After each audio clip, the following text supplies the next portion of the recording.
So welcome everyone to the Hayter Institute of Education.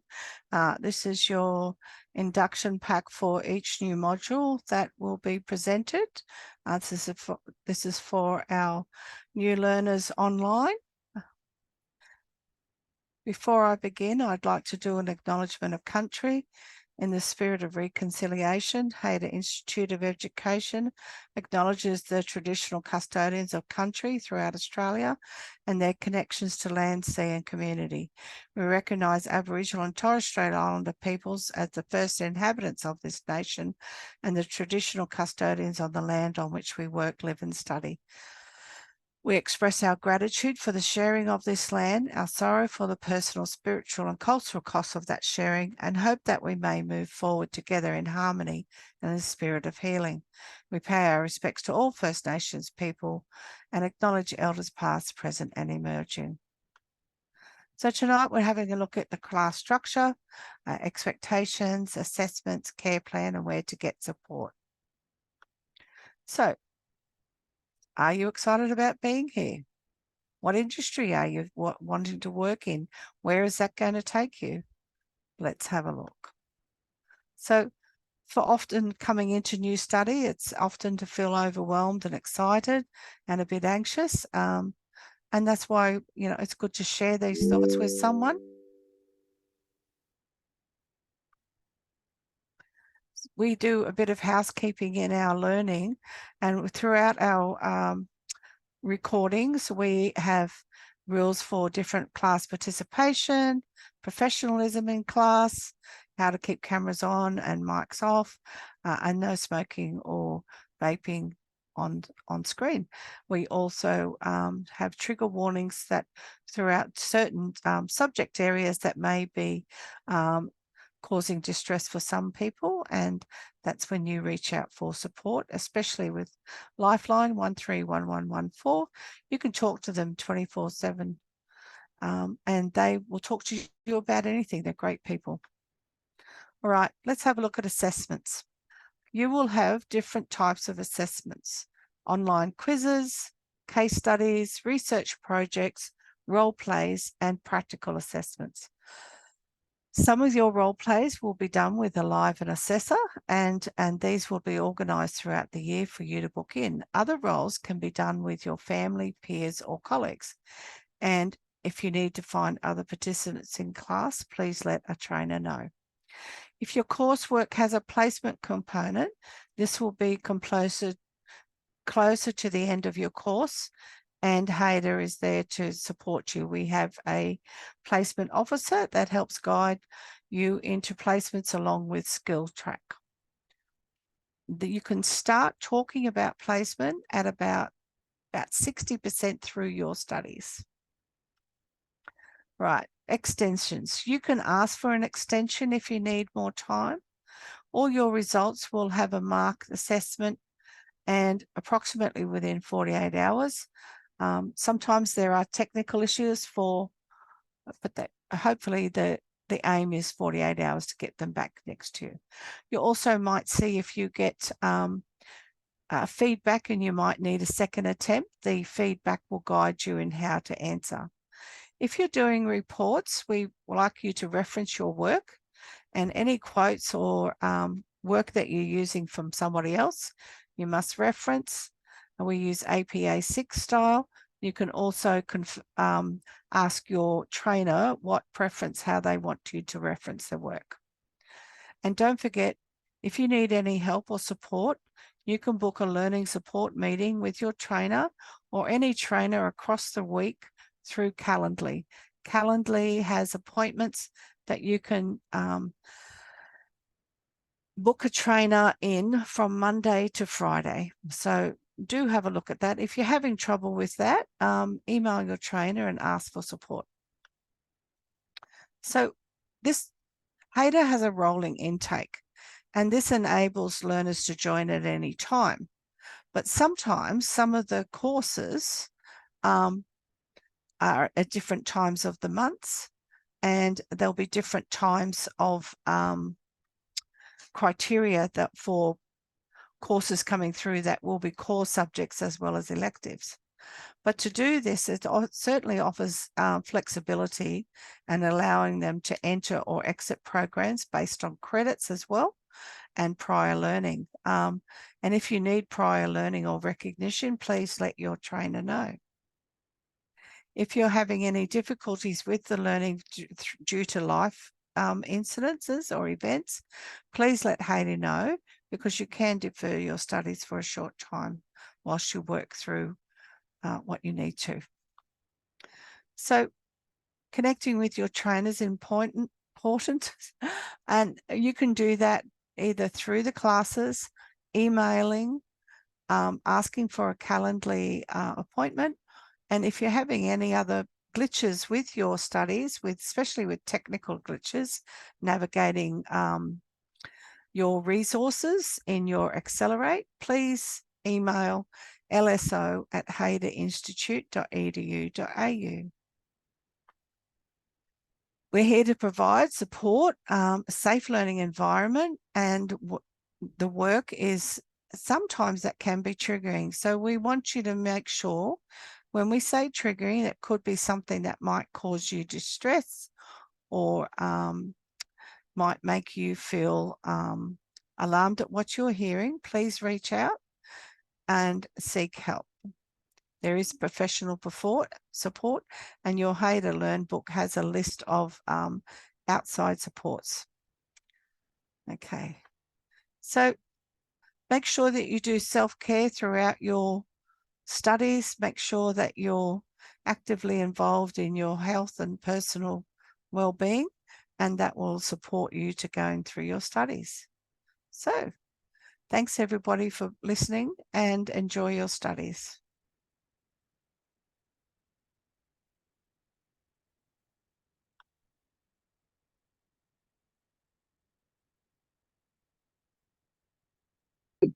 Still listening. So we're still listening. No but we'll worries. just turn it off. Yep, that's all good. All right. I'll just get my participants happening and my chat up. Get all that set up. Get my video screen up.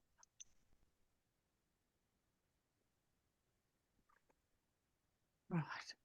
Tonight, let's hope there is no technical issues. We had a complete crash last night, so tonight is going to be a lot better. Right, welcome everyone to CHCCCS019. This is Recognise and Respond to Crisis Situations.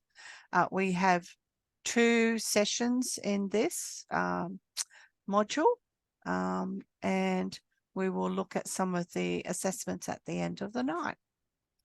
So, to begin with, do acknowledgement of country. Trudy, please, would you be able to do the acknowledgement, please? In the spirit of reconciliation, Hayter Institute of Education acknowledges the traditional custodians of country throughout Australia and their connections to land, sea and community. We recognise Aboriginal and Torres Strait Islander people as the first inhabitants of this nation and the traditional custodians of the land on which we work, live and study. We express our gratitude for the sharing of this land, our sorrow for the personal, spiritual and the cultural costs of that sharing, and hope that we may move forward together in harmony and in the spirit of healing.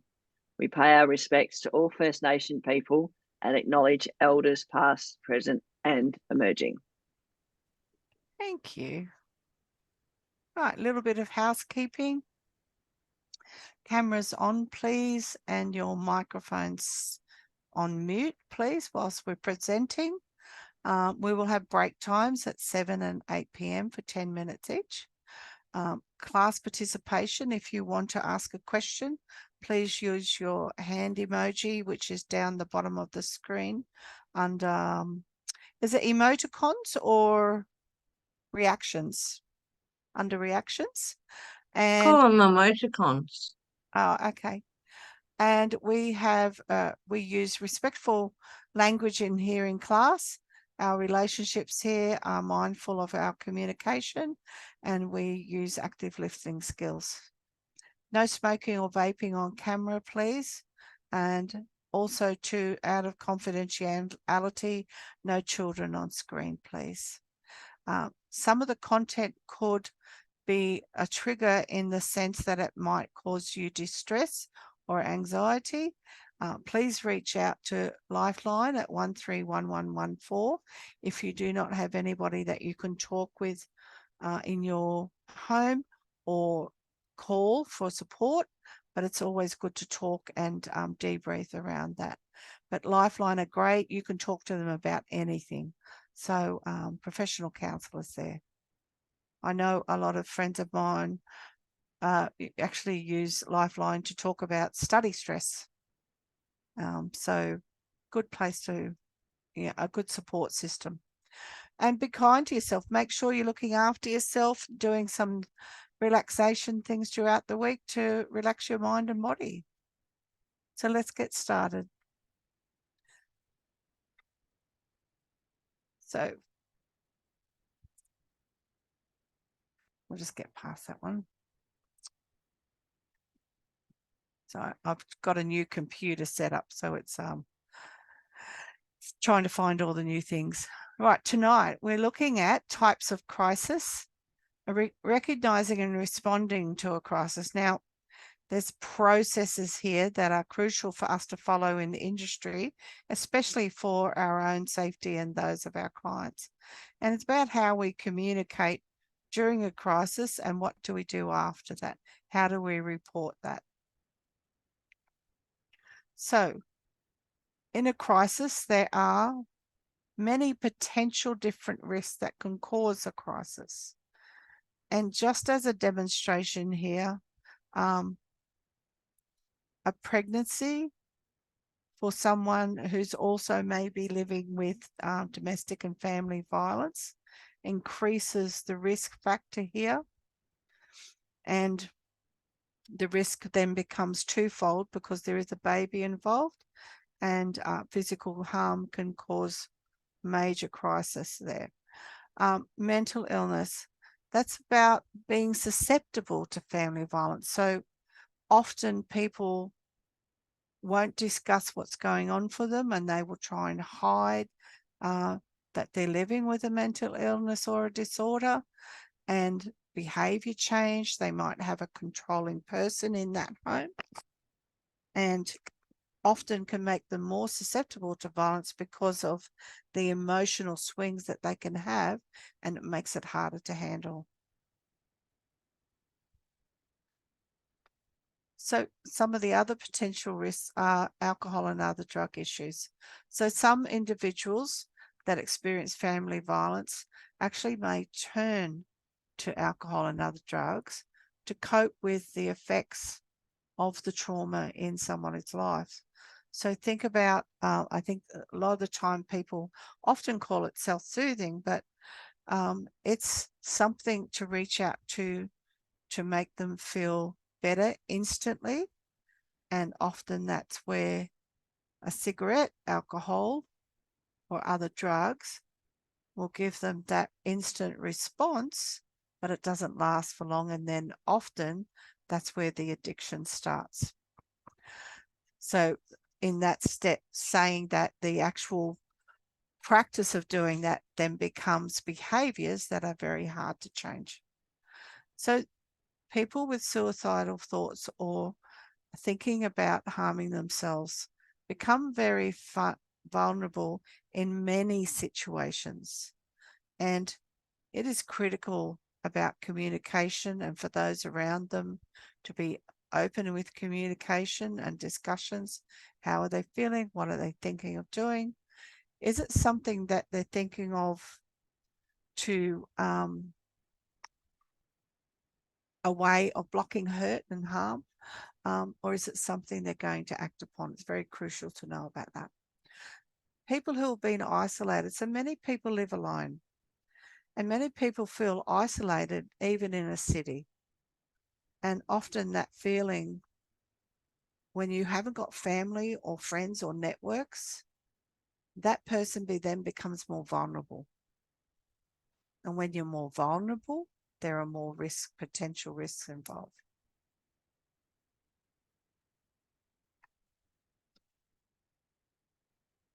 A couple of other different types of crisis situations could be around the physical threats and intimidation, people who use physical force to get what they want. That becomes a crisis situation and puts somebody else at major risk. Threats and intimidation, especially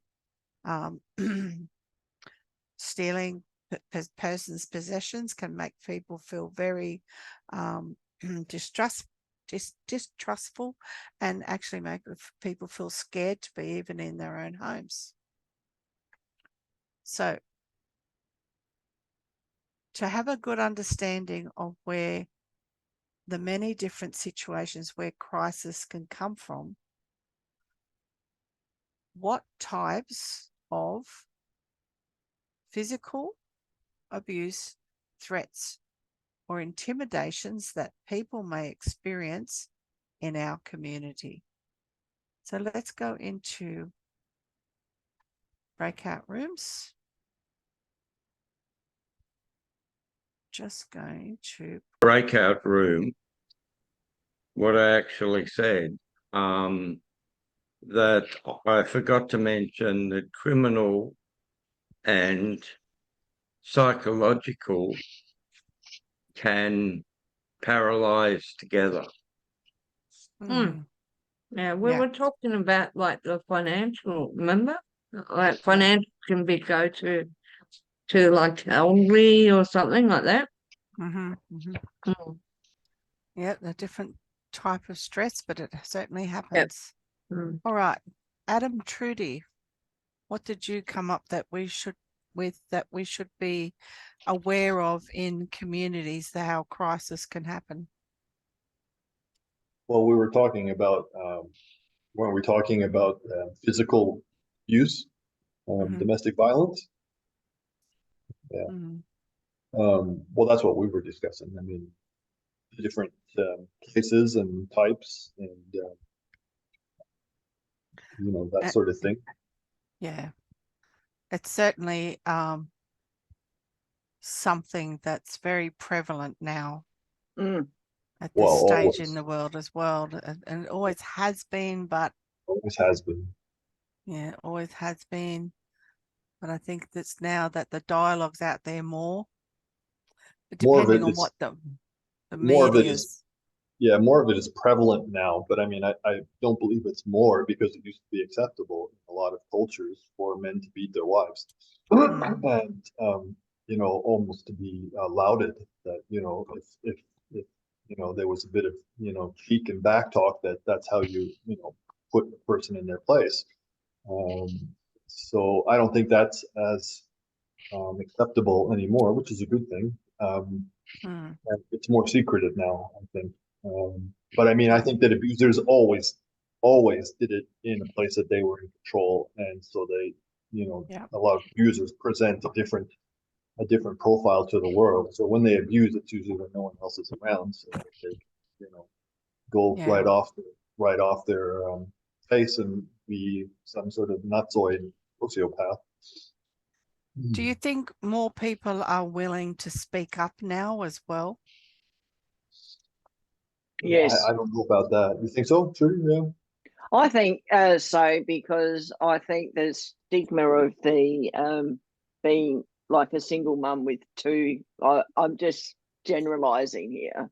You know, it's, you know, say in the 1950s, you know, there was abuse in the marriage. There was probably nowhere to go, and there was a bit of a social stigma to be a single parent. And you know, now I don't think there's such a stigma of a woman or woman. I'm just using that as an example. Just walking out of a marriage, right? Whatever stage she's at, but I think it's more acceptable now to actually go and seek help than put up with it in silence like it once was. Yeah. I Yes. think there's the safety issue. I mean, sometimes if it's a position where somebody, I'm going to say female because that's the vast majority of the male female abuse, is the fear that the perpetrator can put on the other one. If you leave, I'm going to kill you. If you do this, if you speak up, if you do that, you'll never see kids again. You know, that kind of thing. I think there are certainly more avenues available now, more places, more community organizations than there used to be, Yeah. especially And all, in families. and also housing's a lot closer together now. So you can hear arguments, you know, if you know, you know what I mean. And I think people are actually more willing to actually phone the police on next door for, say, a Yes, noise it's an complaint, you improvement. know, because we're so close together in what they call the medium density housing Yeah. now. I think people are not willing to put up with it for so long. You know, they'll just call the police, go, well, they're just a bit noisy, you know. Yeah. Thank you, guys. Alex and Sega. Yep. So we also just sort of talked about, physical abuse and violence and sort of just some of the different types that it can occur, that you can see it in. And we got like stalking, even like financial intimidation or abuse where someone's like holding funds, or it happens a lot in like relationships. And then there's like even sexual abuse, mental abuse. We just touched on a few of the different Yeah. types that is common. So yeah. Yeah, and that financial abuse is quite restrictive for somebody to be able to think about leaving the situation, and especially when there's children involved, and creates another layer of vulnerability, because if that financial factor disappears, where do you go? How do you get help? So that vulnerability, that stress, and it's hard to think of how to reach out at that time. So that causes a different level of vulnerability. Like I feel like it can cause people to like hang around an abusive situation for longer than what they might like to, because it's like the other option of maybe going homeless or just not knowing where that next meal is going to come from could be potentially worse for some people. And there lies your big factor around vulnerability of what you would be presented with somebody coming into a service who have just left a centre.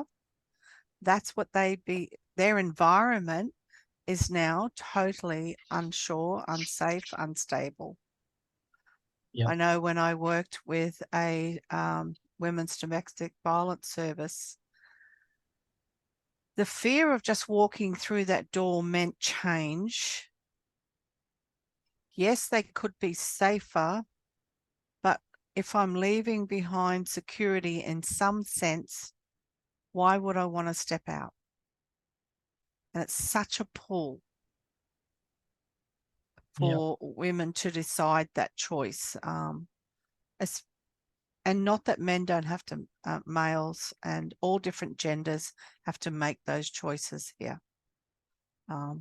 So it's good to remember that across the board in our communities, all different people would experience this. Now let's have a look. Carol, Mihak and Tash. Did Edwin come into the room with you, Alex? Because he was saying he has connection problems, but he's good now. No, it's just Hello, Sega and myself. Are you all good now, Edwin? Yeah, all good. Sorry for the inconvenience. No, you're fine. That's good. Thanks for letting us know. Yeah. Okay, Carol, Mihak, Tash. So I basically brought up a scenario like a nurse working in the emergency department and the types of violence, verbal abuse, physical abuse that can occur to an actual healthcare professional that is doing their job to keep you alive or keep you healthy, but they get physical violence in return. Mhm. Yeah. Our frontline workers can be at great risk here, with right across the board of frontline work. And another factor, a vulnerability that impacts their work. And that's something that's on everybody's scope, in especially in the medical field, around emergency rooms, because that's where most of that vulnerability can happen.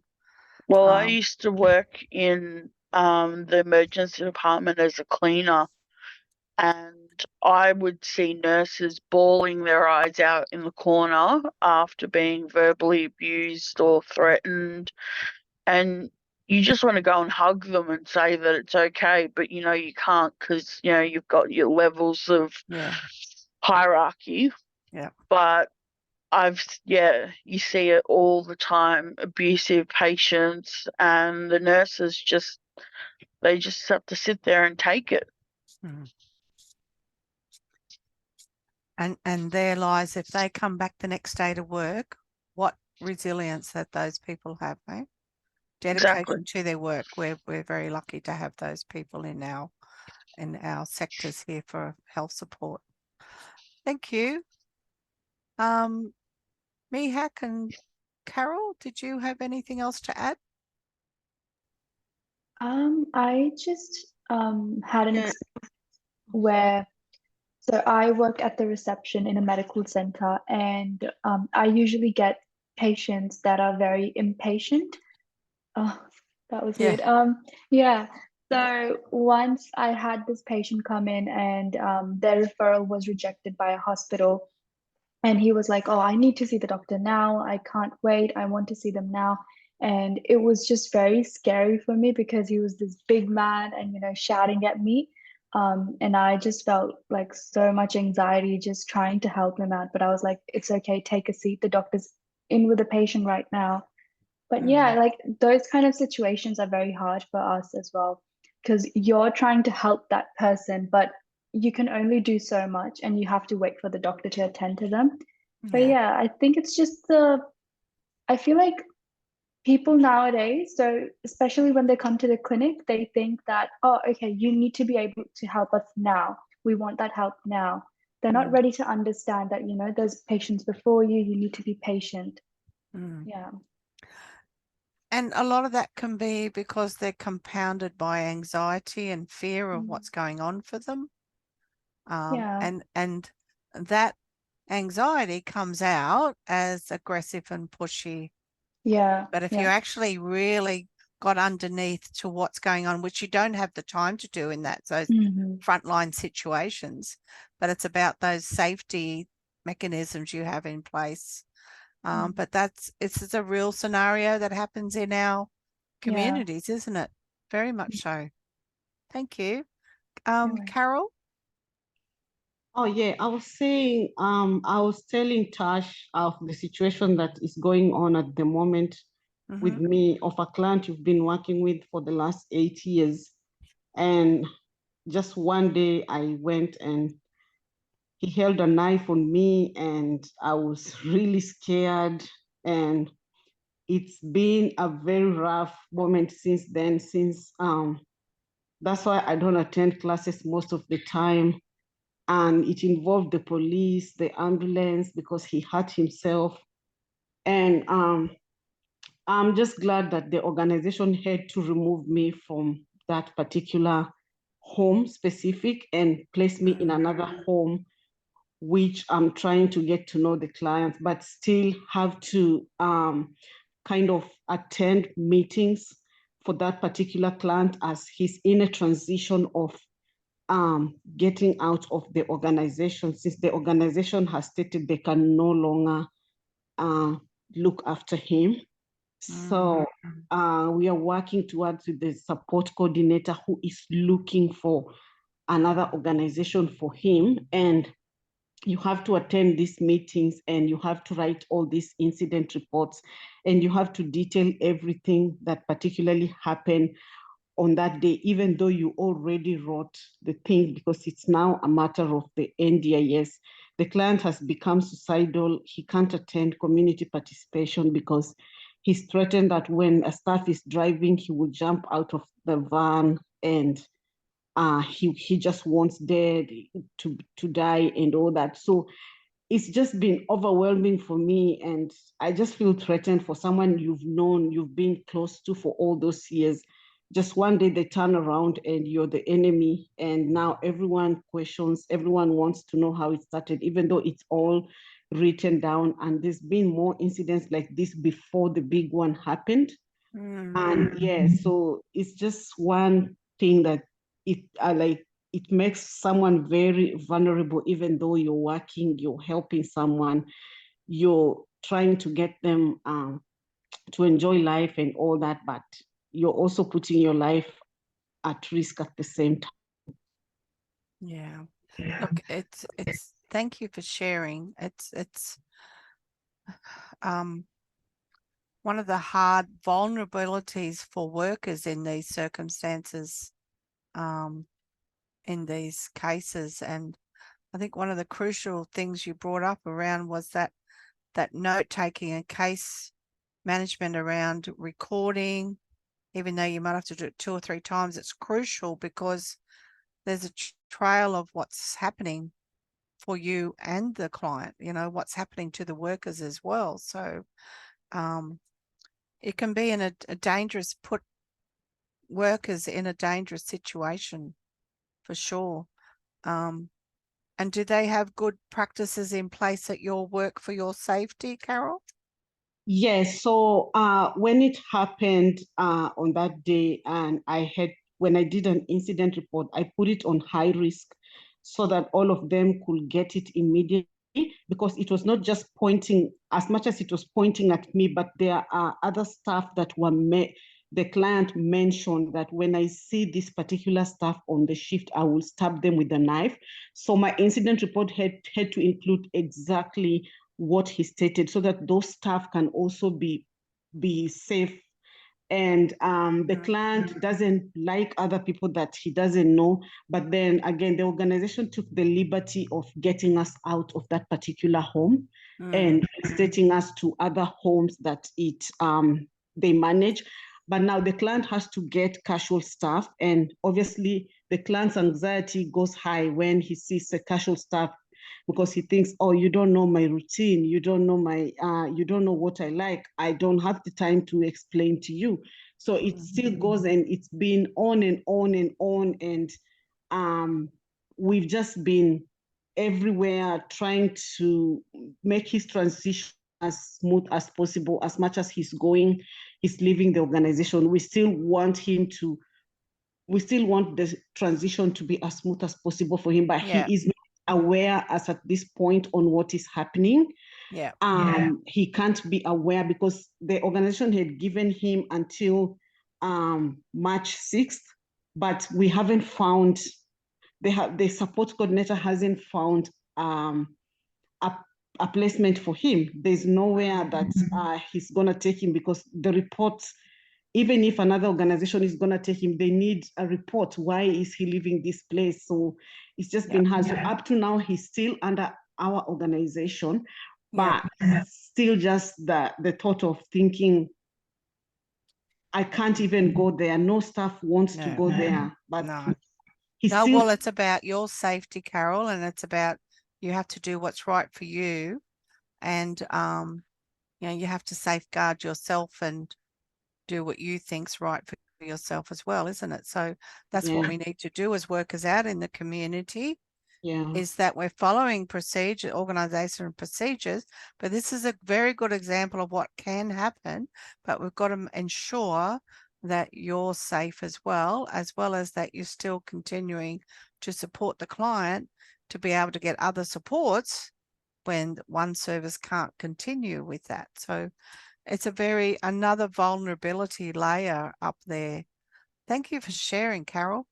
Thank you. Gabby, Wayne, and Lani. Yep. So Gabby made the point that the elderly are a group that's particularly more vulnerable to abuse. A type of abuse they could experience is financial abuse because they may rely on others to manage their finances. And there's lots of different kinds of abuse. There's child abuse, sexual abuse, spiritual abuse, emotional abuse, domestic violence.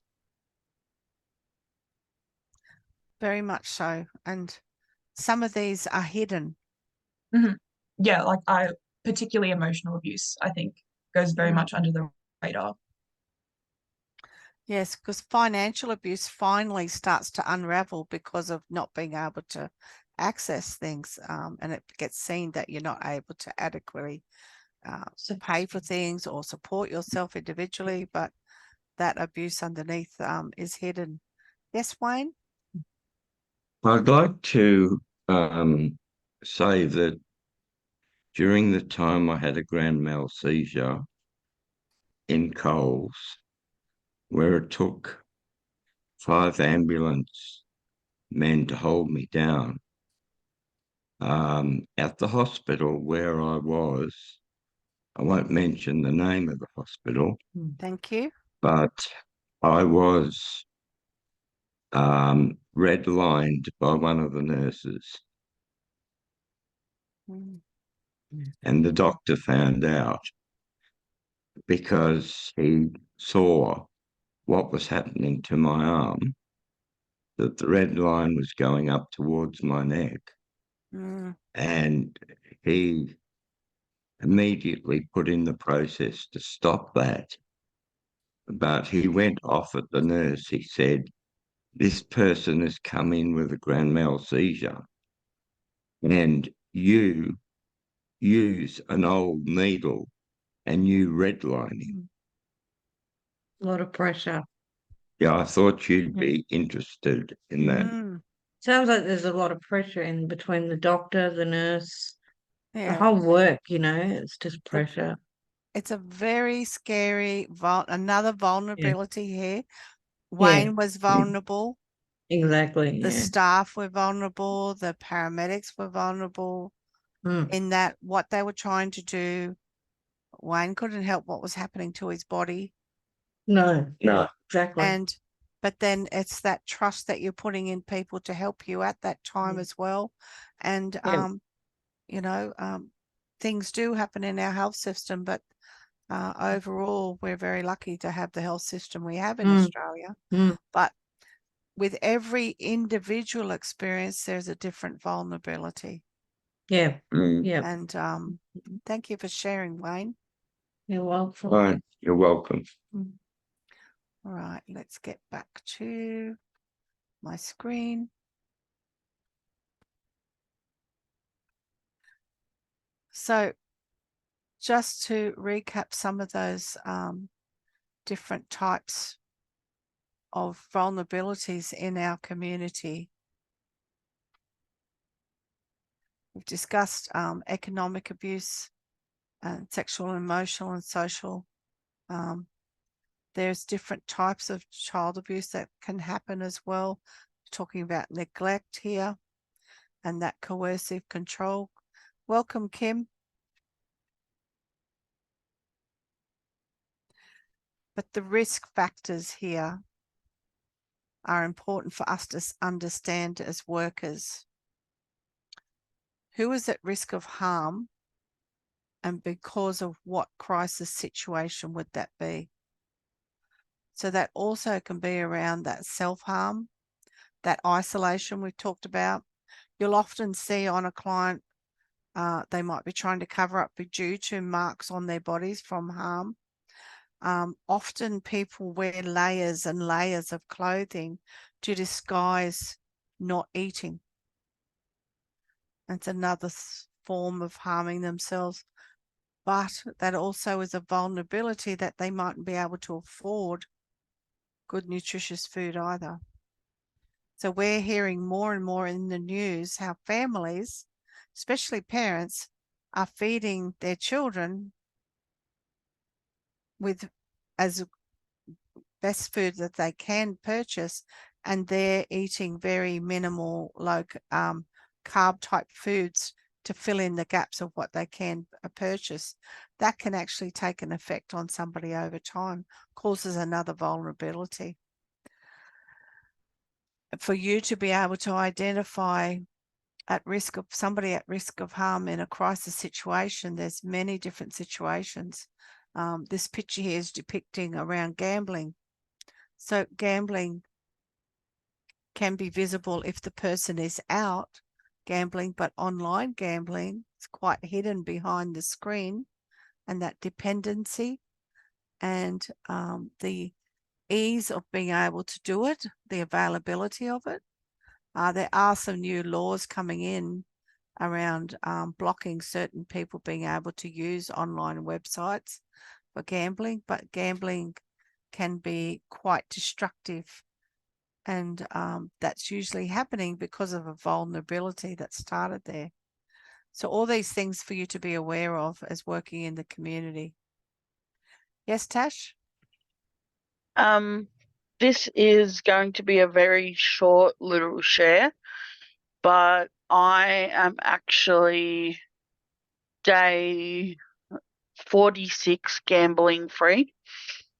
It is something that even though you may go into a venue, you are still invisible to a lot of people in there. So it's not just restricted to online gambling, because when you walk into that venue, yes, the staff might recognize you, but everyone else are in their own little bubble doing their own thing. That's right. And it's destructive, and I nearly screwed up my whole life until I pulled my finger out of my butt 46 days ago. Well, congratulations on you finding out that there was a vulnerability there and you had to change it. So, and it takes strength. Well, I go to GA meetings and I've got a sponsor now, and so that's good. I'm glad you'll be able to do that.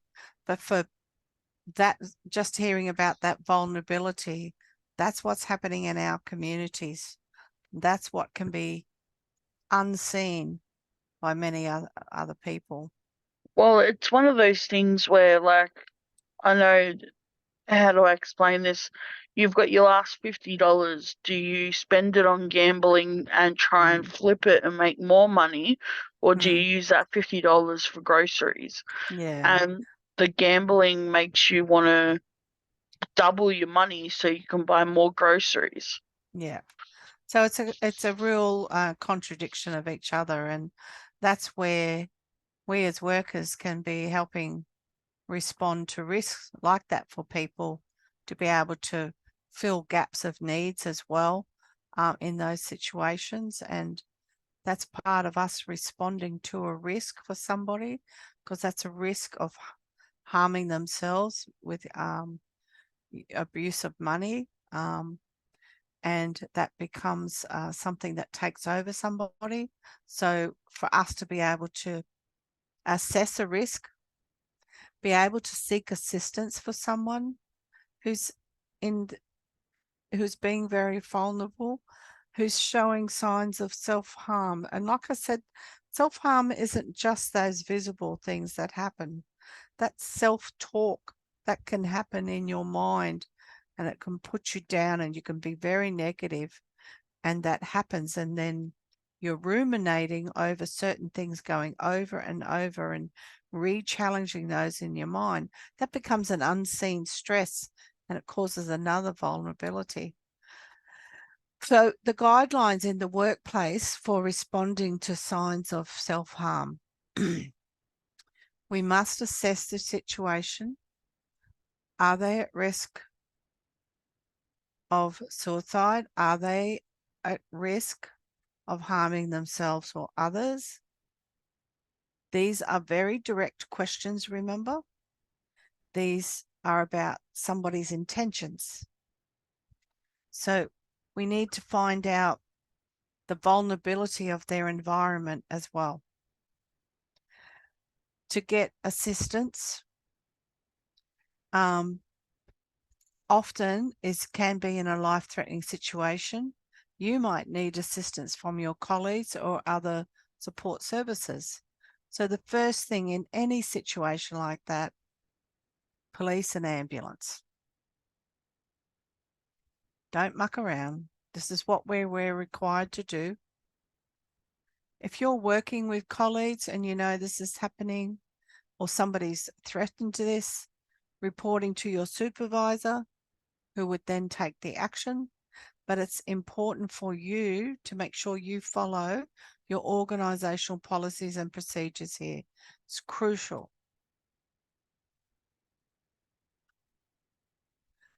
When you're responding to risk, think about the communication that you must use. And it's communication without judgment. Because we're trying to have a look at removing the access to the trigger or any other causes that are causing the self-harm. We're then trying to look at different impacts on that person. So has it been drug and alcohol induced for a start? Has it been an emotional trigger that's happened for somebody? Has it been an abusive trigger?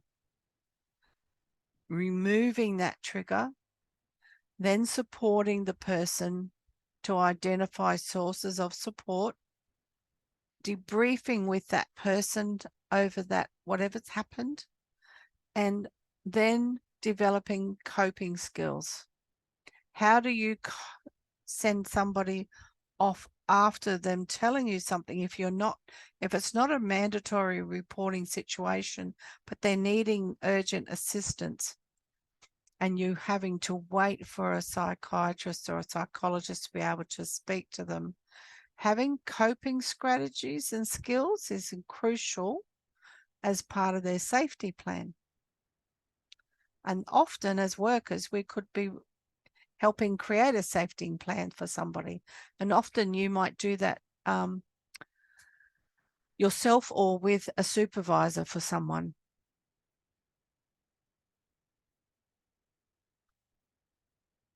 And I want you to also think about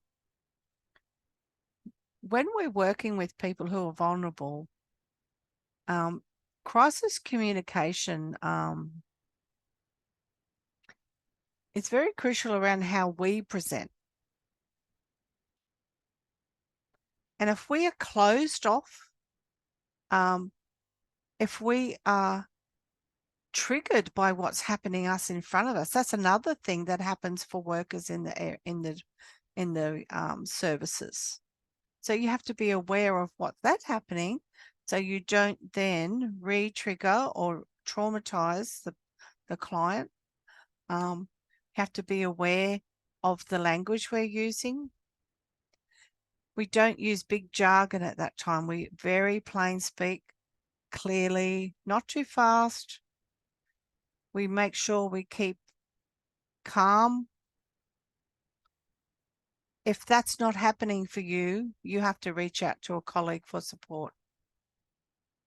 And you might need 2 people in the room with you to come in, and you with a colleague could then continue working with that client. If that's what you're feeling, there's changes in you and it's alarming you, seek support. For you, if you're working one-on-one and somebody starts to talk about something, they're sharing their thoughts, their feelings, which comes with stigma and shame often. Fear. So think about how you present in your openness and using your empathy and support here. Right, just going to stop share. Press pause.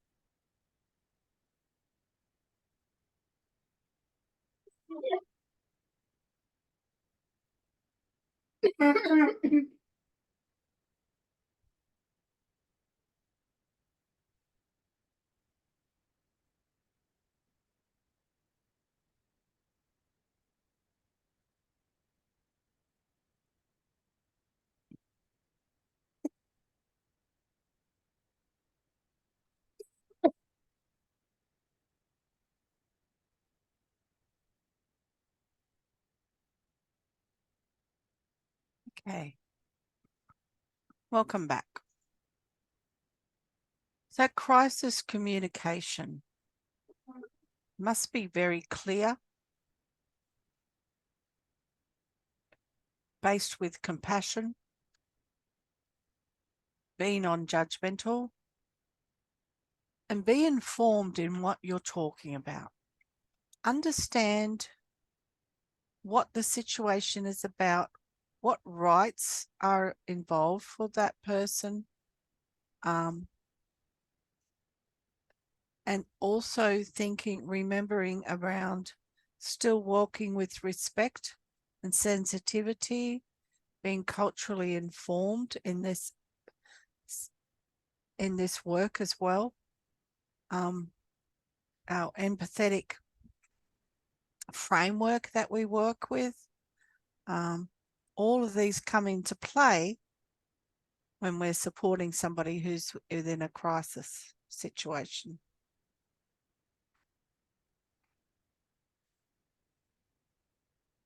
Don't forget though, as a worker, you still have procedures you must follow. And it's crucial because legally, if they are not followed and there is some sort of risk of harm or a complaint made and you haven't followed those procedures, you can actually be brought up with charges against you. And they're not afraid to do that these days. People are very aware that working within specific legislations means working within the law. Now, for us as workers too, we have to remember around this Privacy Act that we are governed by, around information, even talking about a colleague with a friend, not having names. It's about keeping things, if you're discussing clients with other team members, it's about not naming team members. It's about talking about situational and looking at procedures and types of supports. And remember that sometimes we have to disclose that information for that client's safety. That's a crucial part of our work. So it's a fine line where we talk to our participants, people we're helping, around keeping things confidential, but also keeping in mind their overall safety and what we have to act upon as our duty of care.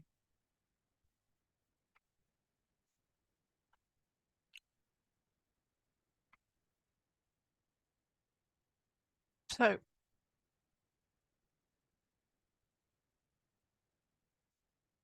can anybody tell me what's one aspect in regard to the use of client information that we must follow the Privacy Act for?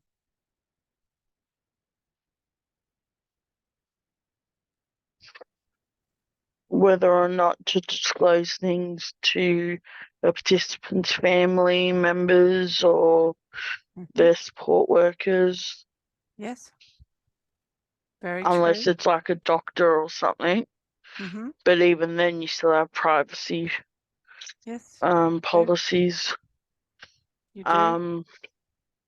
But yeah, mainly like, yeah, it's very good. Good point made. Good point.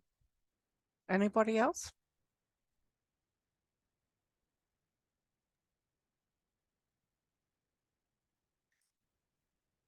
I think with working with the Privacy Act, it's important to remember how much legislation policies is within that governs our procedures when working with people, but also it's for our benefit as much as for the client. Thank you. Remember that.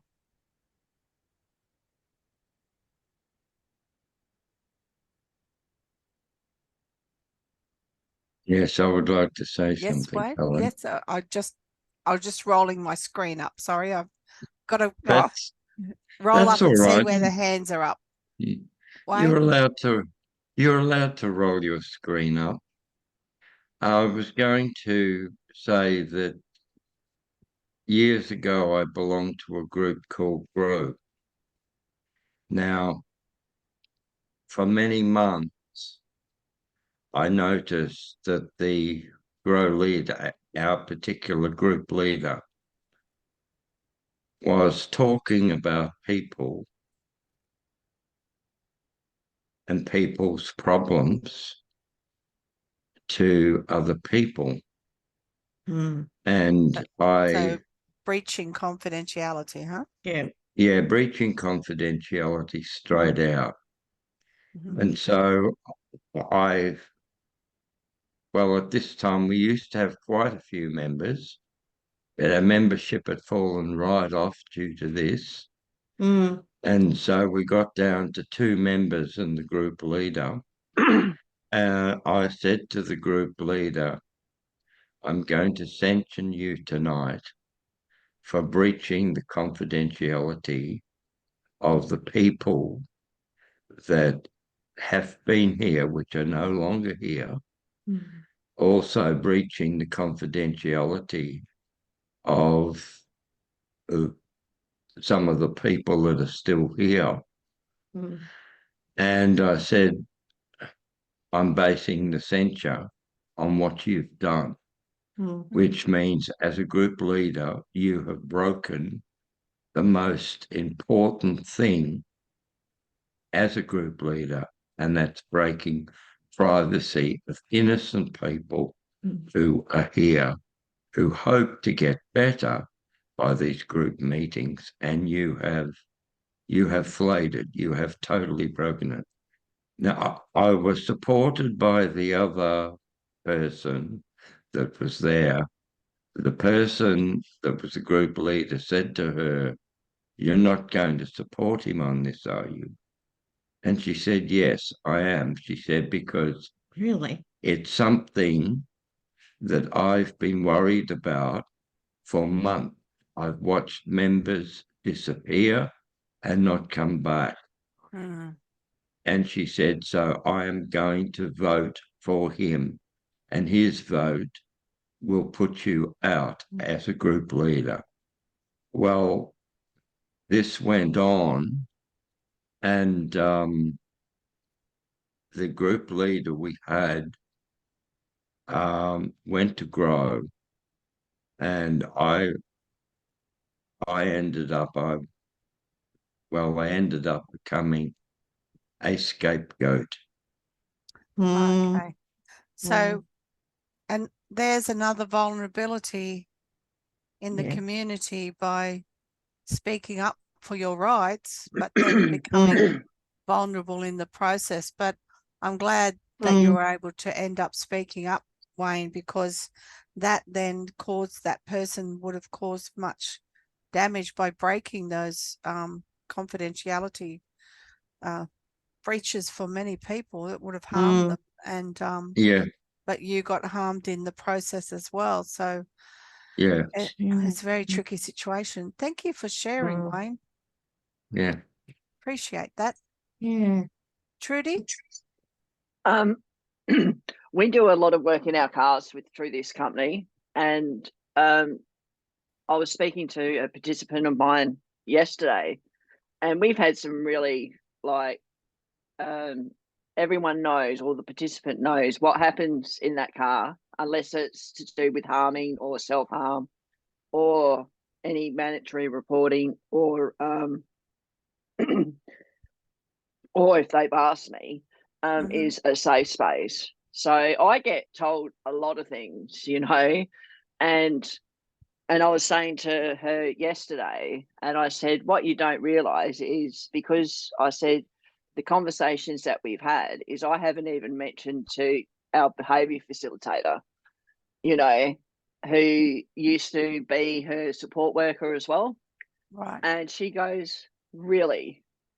And I said, yeah. I said, unless it's been really important with what you've told me, it hasn't even got in my notes. And I said, because you haven't, you know, we've talked about a wide range of things. And she, Nelly, you could see, you know, this is how much she's been let down by other support workers in the system in the past, you know, and as I said to her, and I said, unless you want to harm yourself, harm others, and you've asked me to tell our behaviour facilitator, I said, I'm not going to say anything. And, you know, and that's the way I normally approach things as well. You know, I know what needs to go in my progress notes, what's important. And just, you know, we talk about, you know, some of the, she's 16 and, you know, some of the things and her beliefs about God are just amazing, you know. You know, I mean, that's just scratching the surface. But when you get down to confidentiality, not even, you know, the behaviour facilitator knows what we've talked about. Yeah. And they're the parts that, you know, they're the parts for the rights of the participant to have quiet. But like you say, they do know that anything that they're vulnerable with at risk of harm or harm of others, you have to report. Exactly. So, and you've got that very clear guidelines of what you're demonstrating there. Great to see that happening in the workforce, Trudy. Thank you. Yeah, and that's also to do with the company as well. Yeah. They're good structure and policies and procedures here around managing confidentiality, which is great to see, and that happening. Yeah, good work. Thank you. Kim? Welcome back, Kim. Hi, I know, it's been a little bit. I just wanted to add in there that it's really important to know your privacy and confidentiality agreements or policies and procedures per different entity. So for instance, if you're working with child services, there may be different structure in place around that versus working with NDIS. DVA is another one that's quite different. So each sort of body or entity that you work with may have something a little bit different written. So it's really important that you read thoroughly, ask questions and get your head around it. Because some of them want to know obviously about the self-harm and things like that, but then others like child services need to be informed if the child's attending school or not. So there's other things in there that you need to make sure that you're communicating clearly or holding personally as well. So it's just, getting the head around all the different ones is so important. Thank you, Kim, because that's a reminder of the different roles in the sector here. Each organisation will have their policies and procedures. Each state have their policies and procedures. And then we have national policies and procedures. So, but for every different sector, there's a range of requirements that you should be inducted with when you start work, and go through those processes and understanding in that induction time around what the organisational policies and procedures are on confidentiality, what must be shared, what's a non-negotiable for certain organisations, especially child safety and child protection as well. So think about those things. Think about some of the sectors, especially with domestic and family violence. There's a different understanding of what's being shared there as well. But it's crucial around all these vulnerabilities in every sector. That's what's laying underneath these things. So how do we report that? How do we do that without breaching our own rules? And we must do that reporting with over certain instances. And it might be difficult for you because you might have a therapeutic relationship with that person and they've divulged something quite close to their hearts, you know, but it puts them at risk. So there's your boundaries where you must report. This is where the line stops. Can I add another one to that? Sorry, as well, about images. So a lot of the time people get excited and they like to share photos of their clients, especially if you're trying to develop, what's that word I'm looking for? Social proof of a service that you might be running, or a program and things like that. And it's always really important to ensure that you're not putting someone at risk if you put a picture of them on social media or on the websites and things like that. Because I find that always can be a really touchy one, especially working with children or family and domestic violence as well. Sometimes people don't want to be seen. So it's a really important one to look at videos and images as well when you're talking about privacy and confidentiality. Yeah, definitely. Sorry, just to interrupt about that. The Google and Facebook have updated their policies regarding that photos. Yeah, so you can't. The policies are that if found by putting up photos of your children or people that haven't given consent, they'll automatically be put down. Yeah, so that's particularly Google is really strict against it. Facebook, you don't trust them really. But Google is definitely, they have a definite sort of, they won't accept it. So they just recently updated their terms. Thank goodness. Yeah, it's about But time. we need to see more of it though. Oh, thank you, Gab, for that update. That's interesting, actually. Because often we see these messages come out saying they're doing an update, and we often don't pay enough attention to what's going on. And that's crucial for our work as well. Thank you. Tash?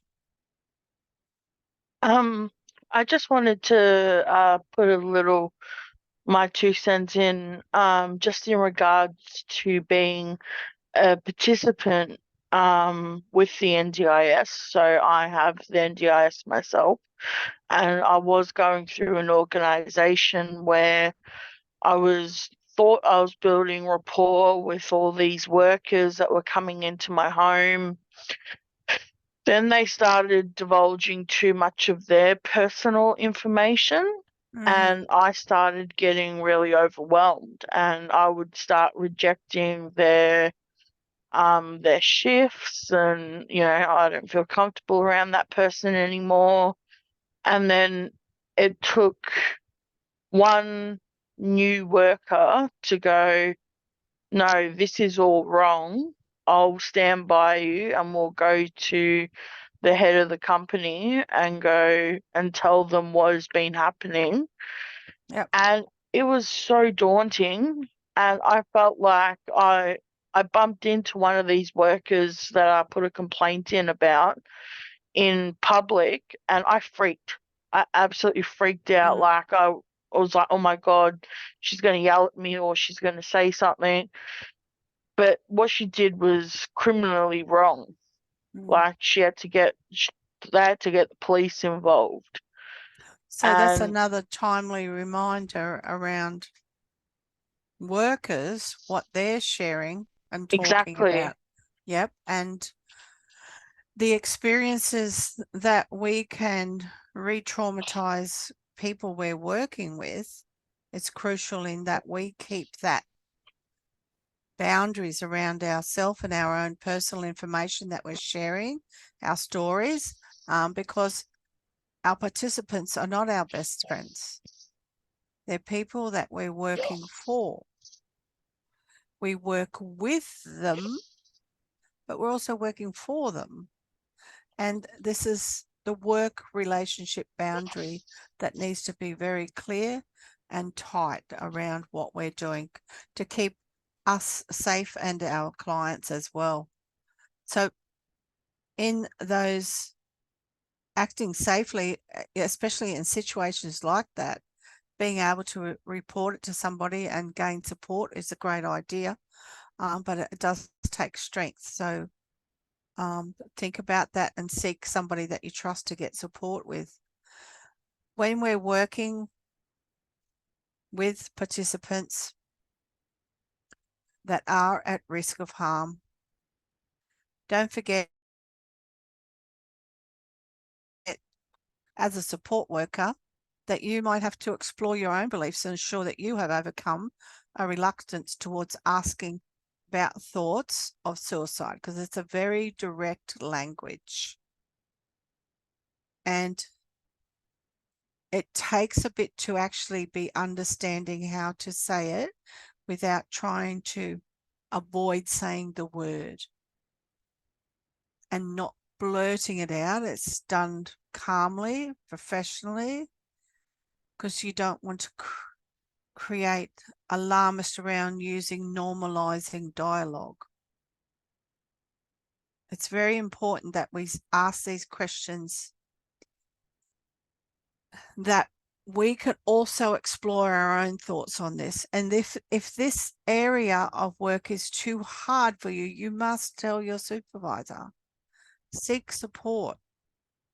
If you know that's some sign for you that there's a difficulty or a barrier, if you've had an experience with somebody that's been close to you, that can come up for you. That can trigger, as they call it. It can cause a reaction. How we manage that in the industry, how we seek support, how we actually reach out, have supervision, debrief, have our own counsellor. But it's important to also recognise if we can't work and say these things, that we must seek support. Talk to our supervisors about that part. You might have to have another worker with you to talk about that part. You might be able to do all the other planning, case management, but talking around that serious talk, if that's too triggering for you, have a support from your colleague. You have a right to do that. You're assessing risks of harm here. You don't want to harm yourself as well. And if you know you're fragile in that area and you know you're doing work on that, make sure then you have assistance to be able to stay in that space. If it's something you can't stay in the space, you might need to be doing something different within the same organisation. There are different types of questions we ask at this time, and we give facts. We're very clear, and it gives the questioner control of the conversation. So we know where we don't want to go down into a storyline. We want to hear exactly what's happening there right now, and ask the person to think and reflect on what their thoughts are. Helps then give them control of the dialogue back. We want to start that dialogue off, and to be able to ask direct questions to any individual, this process works well.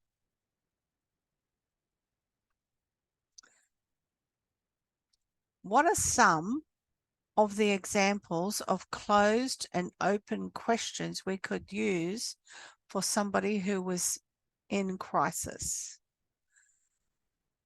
So I want you to go into breakout rooms to do this and come up with a list of at least, I'll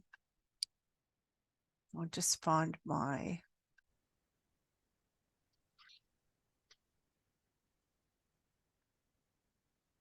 okay. All right. Now, Alex and I had a conversation around some of the questions to ask.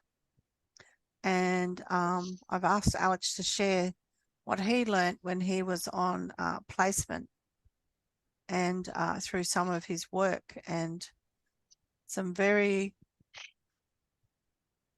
short, simple questions and statements that are clear, but somebody can give a short answer or a long answer. So Alex, are you okay to share that, please? Yeah, sure. So I was just telling Helen before, like I did a placement at this little mental health Aboriginal corporation in Perth, and yes, I got to sit in on a few client intake interviews, and I had this one guy, without breaching any confidentiality that we've covered today, he was just like this tough as nails looking guy, but I was just sort of observing, and the other guy that I was working under, we spoke to this guy for about 80, 90 minutes, and he ended up crying in the intake, and he gave us about his whole life story, and that was all down to the open questioning. It was probably him just talking for 80, 90%, and the rest of it was just this other guy that was asking him questions, and I guess like the good open questions are, referring back to the example of what can be asked when people are in crisis. It's, what can I do for you currently? Is there anything that you need from me at the moment? Or, like how are you feeling right now? Might be a little bit more closed off, but just getting people talking, not like asking them questions like, "Are you okay?" It's like how how how are you doing at the moment? Is there anything that you'd like to talk about, or what could we prioritize first for you? Do you have any suggestions? Just like things like that to get people talking and get that conversation really flowing. Thank you, Alex. There's an example of a real life event that brought knowledge for Alex for a start, but that relief for somebody to be able to tell their story and feel safe enough in that space and to be a part of that. That's what we get to experience as workers too. When somebody can share that story, that's saying, I trust you, and this is safe. I can do this with you. Remember that. That's why it's crucial around our steps and our respect, our empathy, how we do that. If you're doing that, you will create that space for somebody to do that. Adam, your group was with Edwin. Is that you, Edwin? Yeah, I think you asked us to, what I thought you asked us was to get two type of affirmations, statements, and two closed questions, specific closed questions. Yeah. Affirmations, I guess we came up with a few different things along the lines of, it's you've shown great strength in coming here to see us today to talk about, your experiences.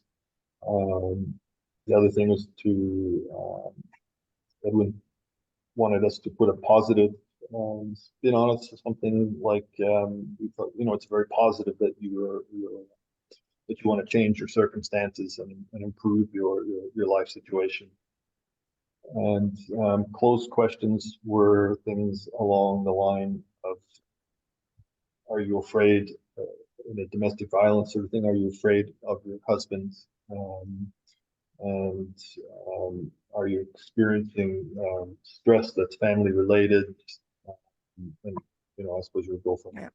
I prefer open-ended questions myself, because I think it's exactly as Alex was saying, that you want to let them tell their story the way that they want to.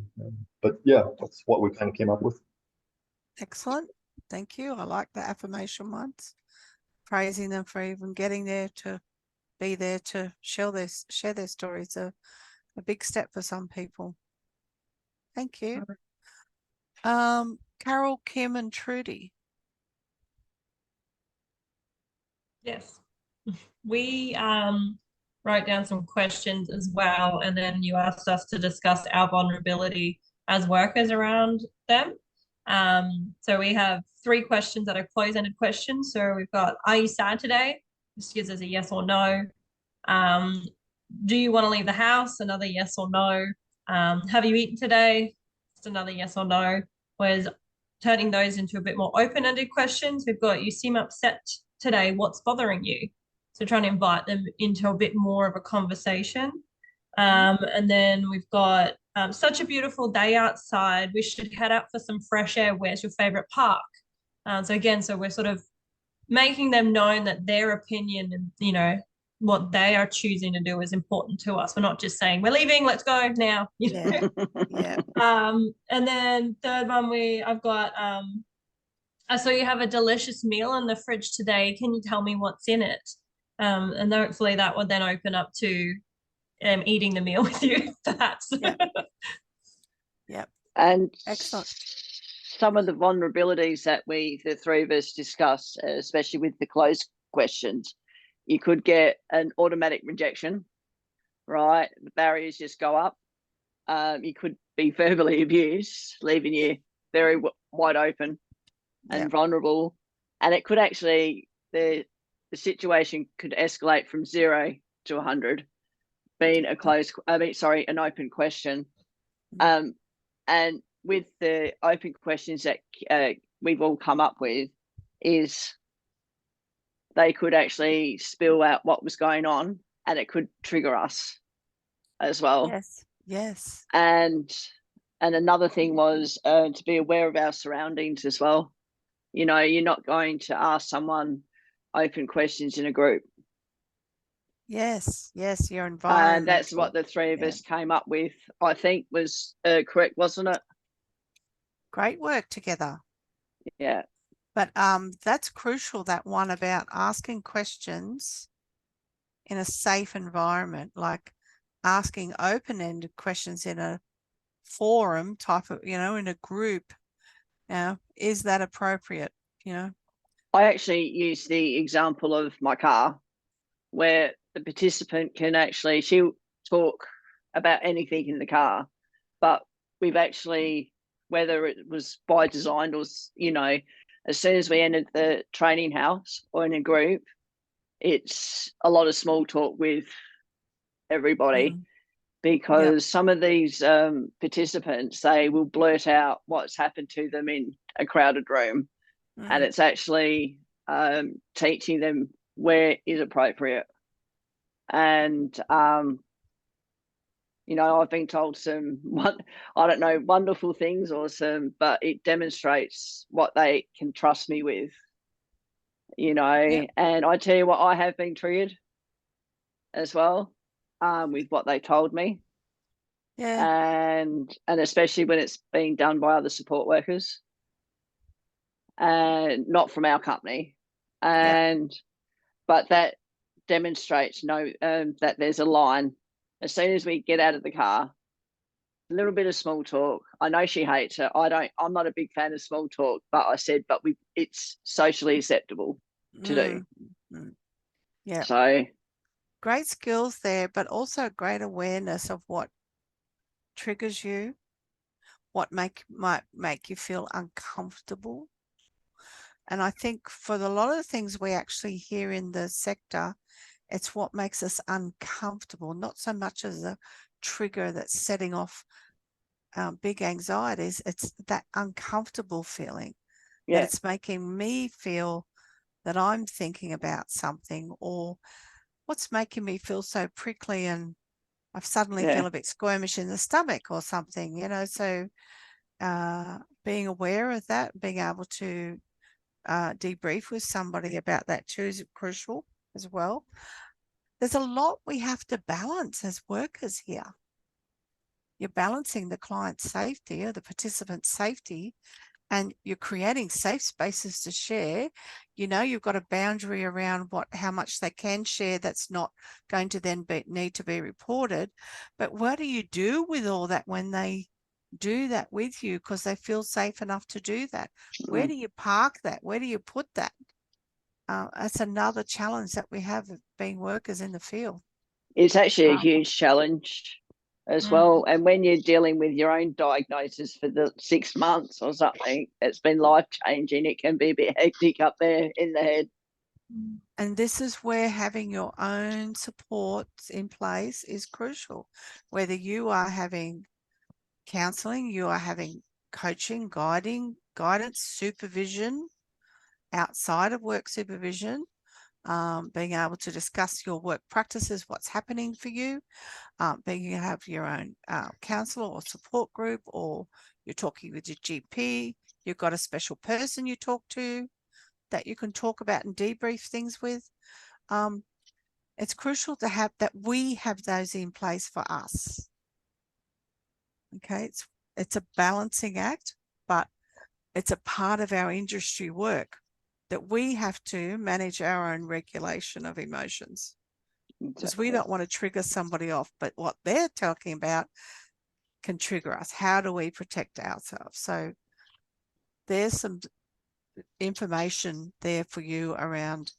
And if you're ever looking for good supervision people outside of the industry, you can actually go to the AASW, and the Australian social workers have a field of qualified supervision practitioners that you can access from a website and gain support that way too. If your organization doesn't have somebody they use, there are other organizations. I think it's called Psychology Today, and they actually have a list of practitioners who have been peer reviewed to be able to supply social work, counseling and psychology supports.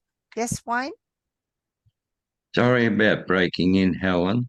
All right. But psychiatrists do have psychiatrists that they go to when the pressure is getting too much.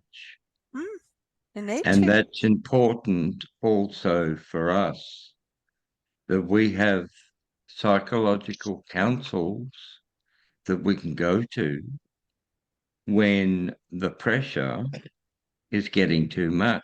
Mm-hmm. And that, well, I might add that the pressure of studying here is quite great, but the pressure we are going to get out in the field with individual cases can be a lot more. Yeah. So we do need to have proper counselling for us as well. Well, I'm rubbing off Wayne. I mean, Wayne's rubbing off me. He's saying the amount of pressure and stress just one course can do, and he's actually seen it on me. And yeah, I think Wayne's had to even do an intervention himself, many interventions himself, because it's like, what else can I do? Or when it is as a crisis, as in a crisis, it's like, well, Wayne's not gonna just sort of like leave me and say, okay, see you later. I can't handle it, because that's not him. So yeah, it's having a support network in place, Gabby. Exactly. Yeah, a network. It's your tools and your network. Yeah, it's very important. Kim? No, it's not only the tools and the network. You need spiritual, and you also need to stimulate drive for the work that you are doing, that can only be given to you by a psychiatrist or a psychologist that is good at what they do. Very much so. Very much so. Thank you, Wayne. Kim? I just wanted to go back to the questions as well, that sometimes we need to be mindful of gender release information as well. I know some people that I work with will only discuss some business with men, and then I have other participants that will only discuss some business with women. So that comes down to different cultures and things like that. Men's business, women's business. It also comes into, I have a couple of Hindu ladies that will only speak some of their business with other women. You know, it's very important to them that that information that they disclose doesn't doesn't land on a man's ears, if that makes sense. So sometimes when you're asking questions, you may get withdrawn, and that's purely because you need to offer that they speak with a man instead, or a woman, depending on the gender. Cultural awareness here. Yeah. Very, very big here, in all a reminder of what we do, but also just as a reminder as well, gender awareness. Looking at the way that we are an inclusive language and dialogue around male, female. We're looking at all the different genders as well, and thinking about our dialogue and our inclusive practice here as well. That's right. Yep. Tash? I just had a question. It's sort of based from personal experience, but I was given a question a couple of years ago by a health professional, and it came across as a very closed question, and it was, are you suicidal or are you actively suicidal? And when they asked me that question, I had no idea what they meant. The nurse had to explain it to me. Yeah. And I just wanted your perspective on whether or not that is an appropriate question to ask somebody whilst they're in a crisis. Well, that professional asked what they felt was warranted at the time, so I can't, judge that. But for me, hearing that question was two parts. Yeah. So if it was broken down, for me, I would break it down into two parts. There's two questions there for me.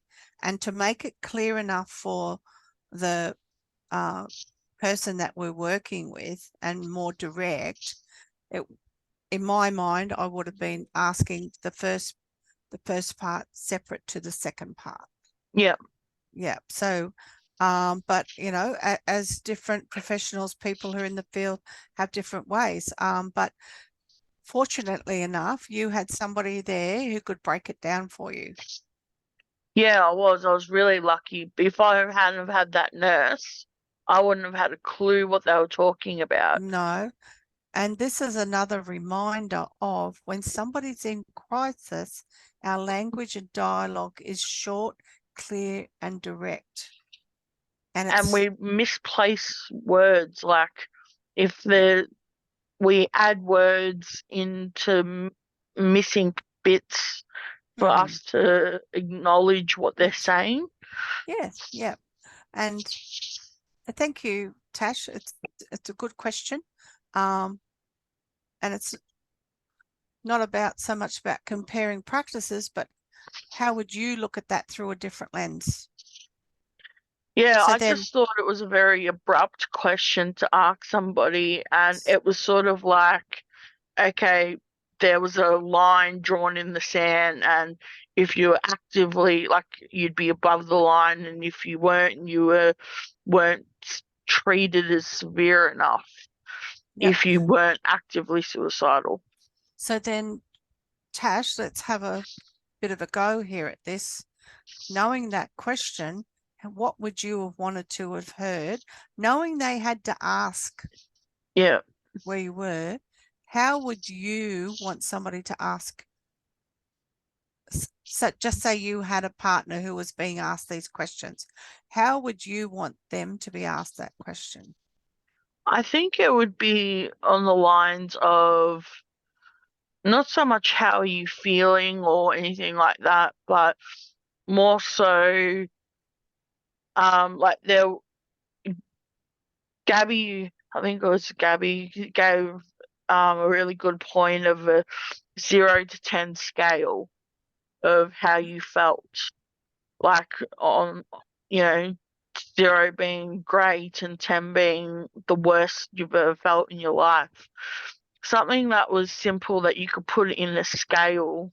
That way the professional gets an idea, like a numerological point of view, but it's a simple and precise answer. You can just pick a number. You know, you don't have to think. You can point to, they can draw it, and you can point to something. Or if you did have to ask if you were actively suicidal, explain to the patient or the participant what that actually meant. Yeah, good point. Good points there. And so that's once again going back to that clear, open dialogue, right? And keep it simple. But also remember, if people still don't get it, explain it a bit more, give more information to elaborate. But not too elaborate. Keep it simple. Thank you. Sharon?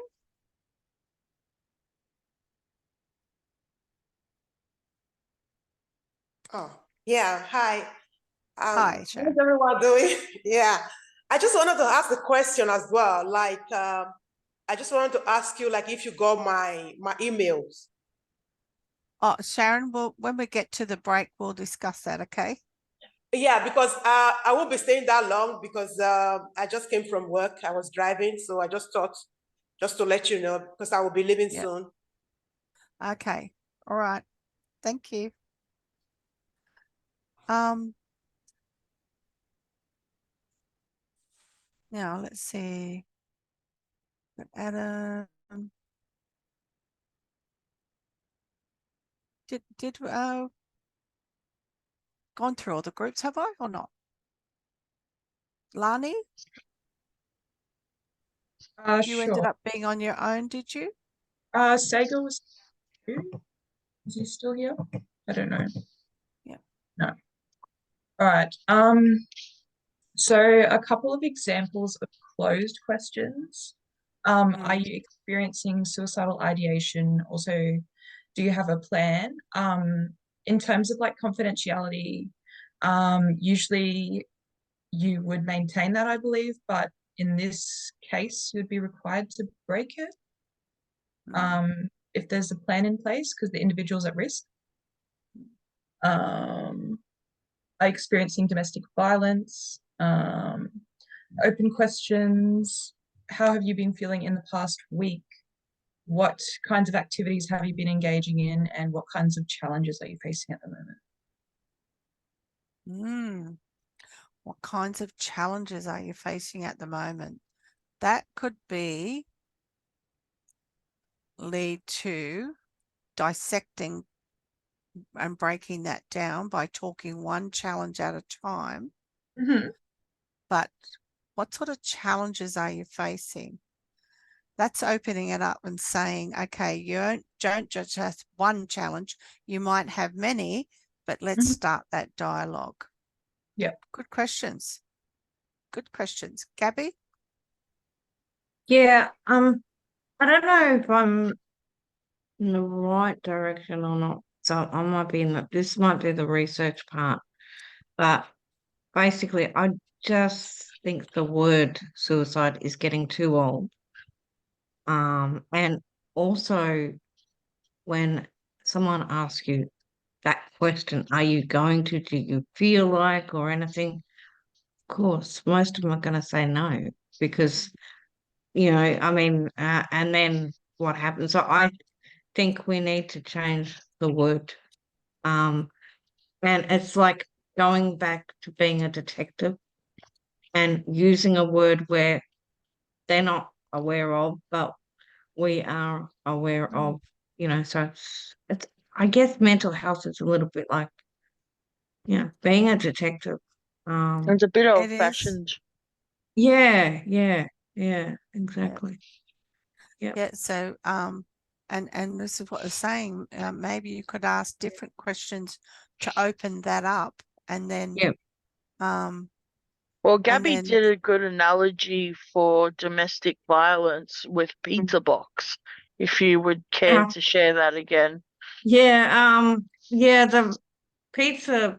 There's a lady. She's being abused, and then he wants dinner, and so she brings the pizza because he wants pizza. So, but she's actually ringing the police, and the police say, "Are you in danger?" And she says, "Yes," and then they say, if he's armed and dangerous, can you mention pepperoni? And she said, "Oh, and I'll have some pepperoni, please," and it kept going. And then 2 seconds later, or seconds later, the police were there. And so I think on YouTube, you get to see, as in the pizza code for those, I mean, I don't know if it actually here is in Australia, but yeah, it does happen. There are special tactics for there is special training for domestic violence situations where if somebody, especially if somebody's known to a service, that they have a dialogue already planned. Oh, I hadn't heard of that one. There actually is somebody who might have used, and because they might have had police intervention a couple of times, all right, and they've decided to stay in the home, or they might be with a service seeking support, because remember, many people often plan to leave, they don't leave straight away. So in their safety plan, there could be a dialogue that they have, but there are certain police groups that actually use a similar type of dialogue to be able to know when they ask those questions, is the grass getting longer? Yes, the grass has really grown. Right. How big is that grass growing? It's getting really high. So then it's telling the high levels of it's interesting. But it's a very intricate, specialized work as well. Definitely. You find that in a lot of different fields of work and that as well. I don't know if many of you women have heard of Ask for Angela. Have any of you heard about that? Yeah. Yes. So that's if you are not feeling safe, perhaps at a bar or a club, pub, restaurant, you're able to go to the bar staff or any of the staff there and ask for Angela and say, "Hey, I'm just here. I'm waiting to see Angela." And the staff are trained to know that that means you're not comfortable with somebody in that communal space and that you need their help to get out of there or to get out of the situation. Yeah, or can you call Angela? Great tips, everyone. Wayne? Yes, what I was going to say was that, well, it's a fable, it's a story about a person, which is Sherlock Holmes, who you all know or you all heard about. Now, unknown to a lot of people, Professor Moriarty was real. He was a real person. And he was a real demon about destructing people. Holmes leaves Dr. Watson. Well, Dr. Watson and Holmes both are confronted by 25 horses drawn by a coach, which runs over them and completely annihilates them. The person in the coach, of course, is Dr. Watson. That is Moriarty. Is Professor Moriarty. Don't tell me you're into that. Yes, I know who it's all about. Moriarty and but it's well, you have to think about Moriarty because in actual fact, in the field we're going into, you do have demons within that field who can be patients. If you're not aware of what you're dealing with, you can lay yourself wide open. So that's another vulnerability. Yes. And yes, Yeah. it is too. Definitely. All right. Let's just go for a 7-minute break. We're just going to have a short one and we'll come back and then we'll get into the tasks for the last half of the hour. Okay. Thanks, everyone. Great work.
Okay.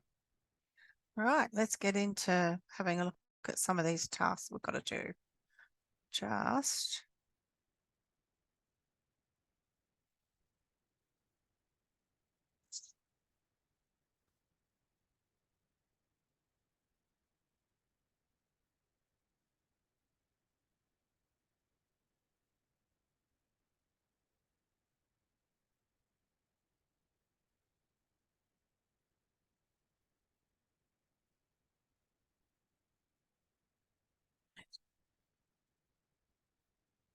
bring that up. Share my screen.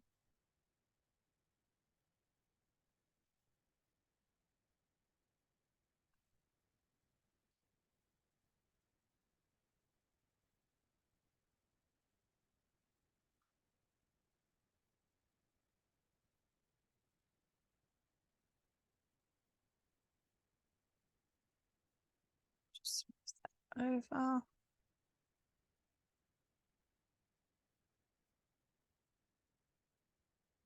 So I'm just readjusting my screen here to fit accelerate.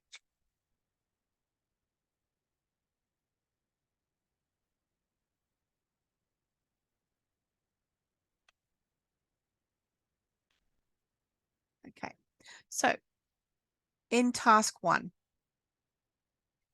we have 18 questions.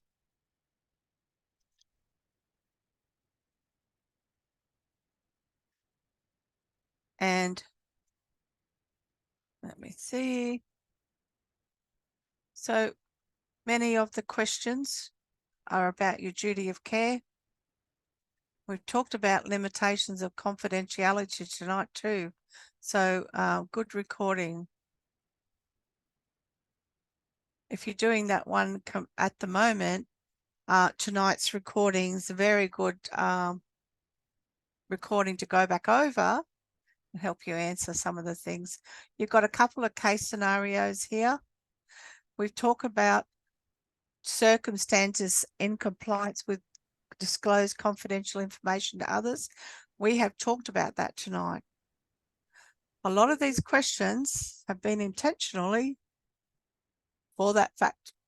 So we talked about signs and indicators of potential crisis situations. This is all the work, the body of work that we have done tonight. So let me go out of here. I'll just stop share and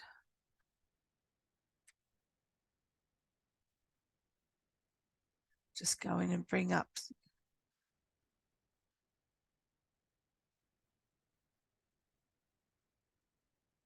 task 2.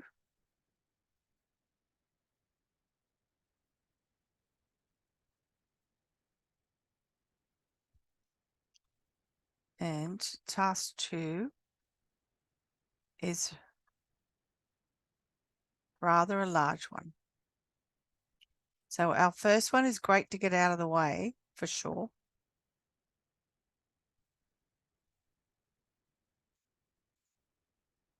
And as Wayne would have already seen how big task 2 is, correct, Wayne?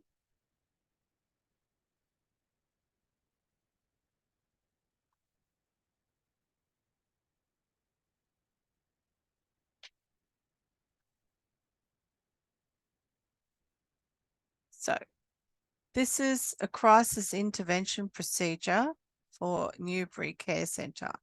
So you will have, let me bring it up. So this is about an incident, how you report it, and there's different types of categories around that reporting incident. Category 1, category 2. Now, the first thing you have to do here with this assessment is go in and get your policies and download these. They're going to be important to help you answer these questions. Let's have a look.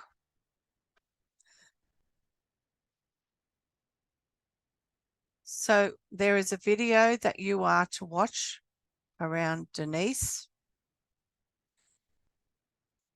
Here it tells you what we want to be looking for at your response to this video.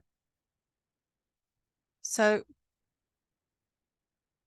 to take immediate action to respond to situation, use communication techniques to appropriate reaction to a crisis. Think about their capacity decision making, which we've talked about tonight. Provide a strategy for the person in crisis. Provide links to safety and living.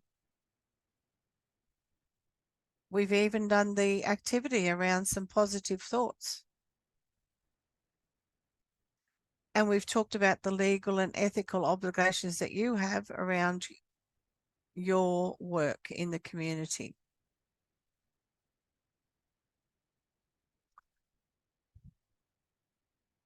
So let's have a look.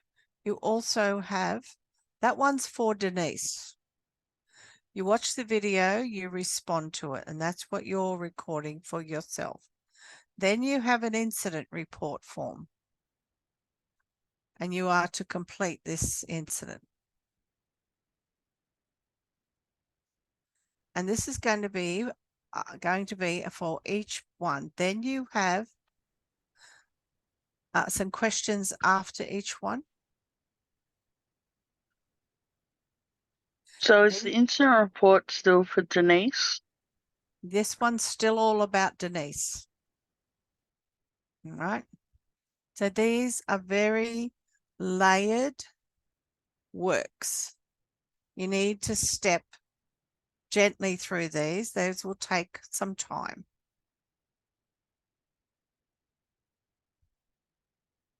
Then you will have Raymond. Same again, watch the video and upload your response. So often people, when they're recording their response, they actually play a part of the recording in front of them and record them responding to that question. So you can embed that into your whole response, because then you can give your non-verbals, you can then respond directly to the question. If you wait to watch the whole thing, it'll just become a dialogue. I suggest that playing that, play a part of it, watch part, respond. Press play again, listen to the statement, respond.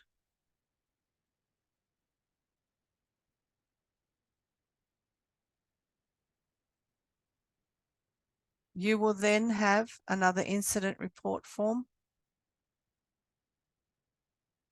These are quite simple, but they also need the correct details.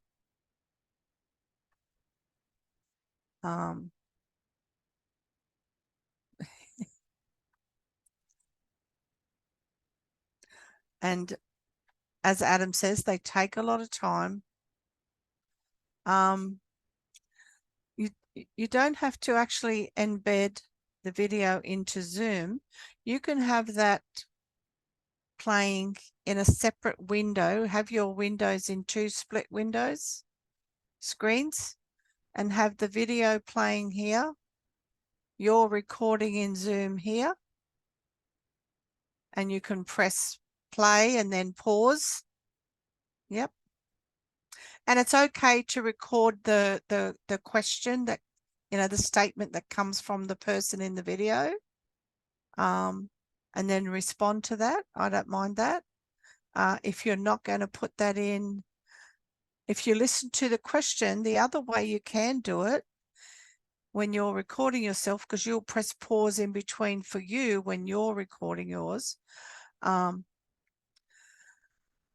is that you actually watch that part of that section, pause it, and then come back to your video and say, look, that's a good question you asking that. That statement where you said that you feel that life's hopeless and you feel like you don't know where to reach out to support, let me respond to that. So basically you're giving a quick paraphrase of what's been said.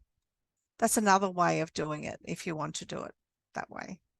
And that way you're actually paraphrasing quickly what the statement is for, say, you know, 2 or 3 sentences. So I'm hearing you saying there that you're having difficulty approaching seeking support. Can you tell me what you've done in the past, you know, and then start offering, you know, at our service, we have resources for blah, blah, blah. So you can do it that way. In this one, you're going to be talking about the need for debriefing. Again, we've done it again tonight. So this recording tonight is going to be crucial for your work. Then you have Gordon. And Gordon has an overview of what's happening for Gordon here. And Gordon's rather complex. And then you'll watch the video. And under each video, this is what we're looking for. The marker is looking for these processes that you take.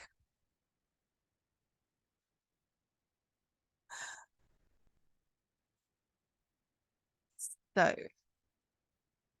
then you have your client support plan for Gordon.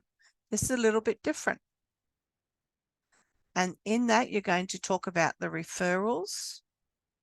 What did they receive from your service there?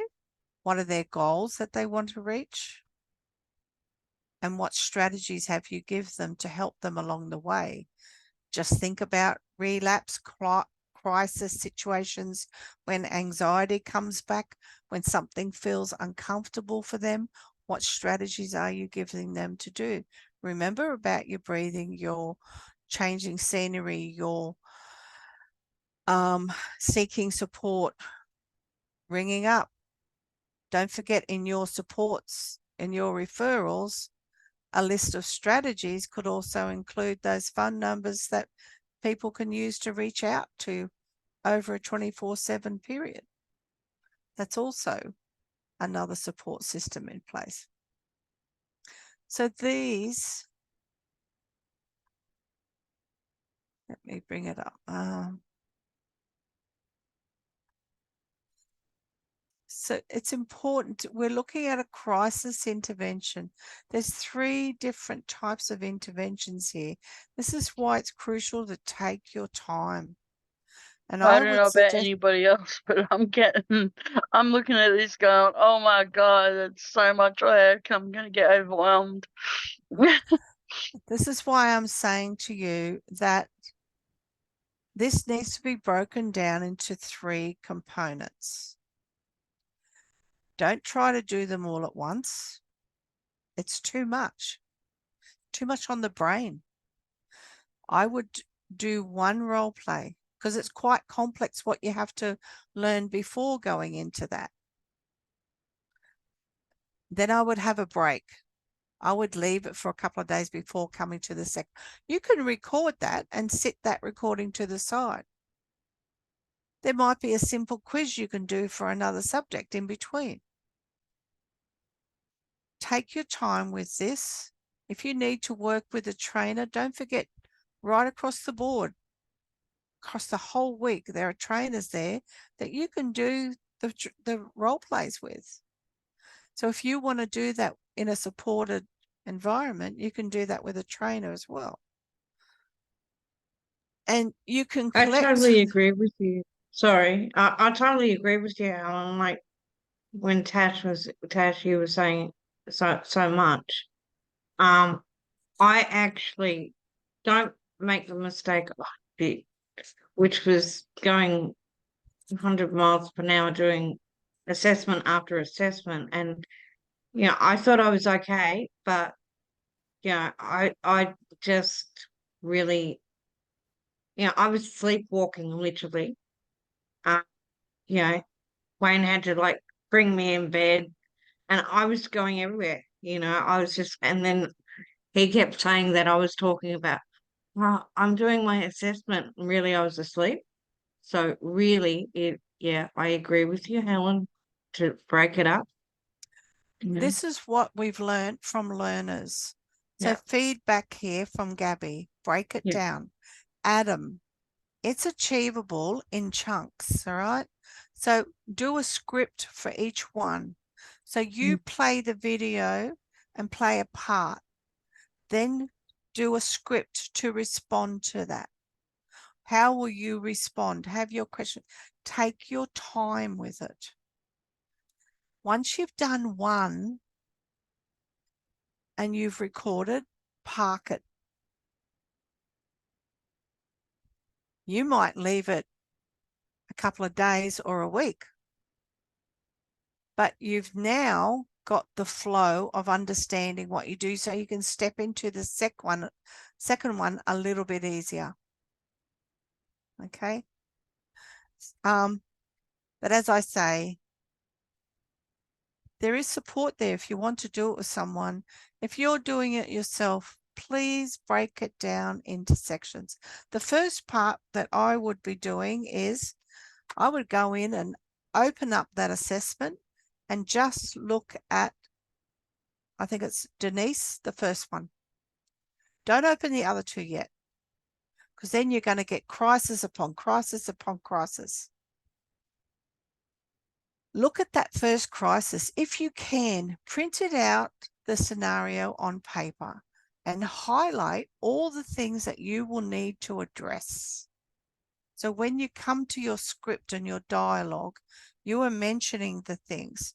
Make sure you've got a list of the criteria that the marker is looking for. Okay.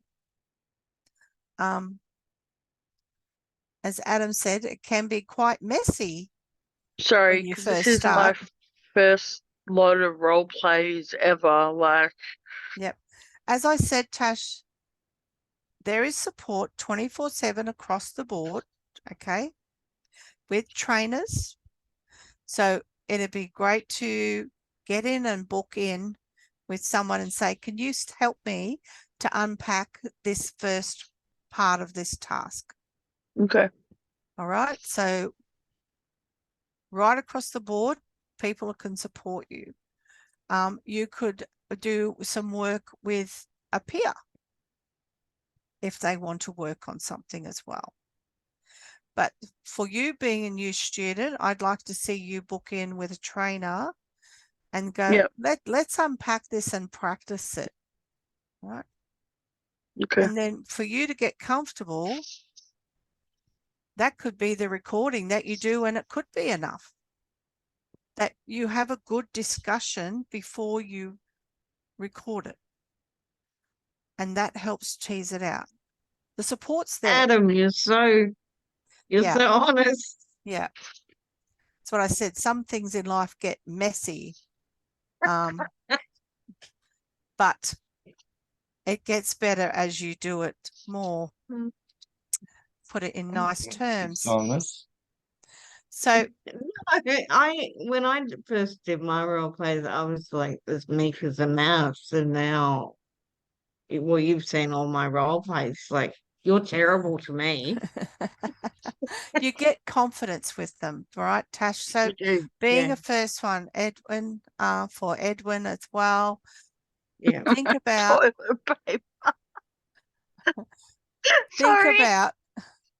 think about reaching out for support. Go to Calendly, get support. If you can't get on and make an appointment on Calendly, email me and I can access any trainer across the board to get you some support with just unpacking the task.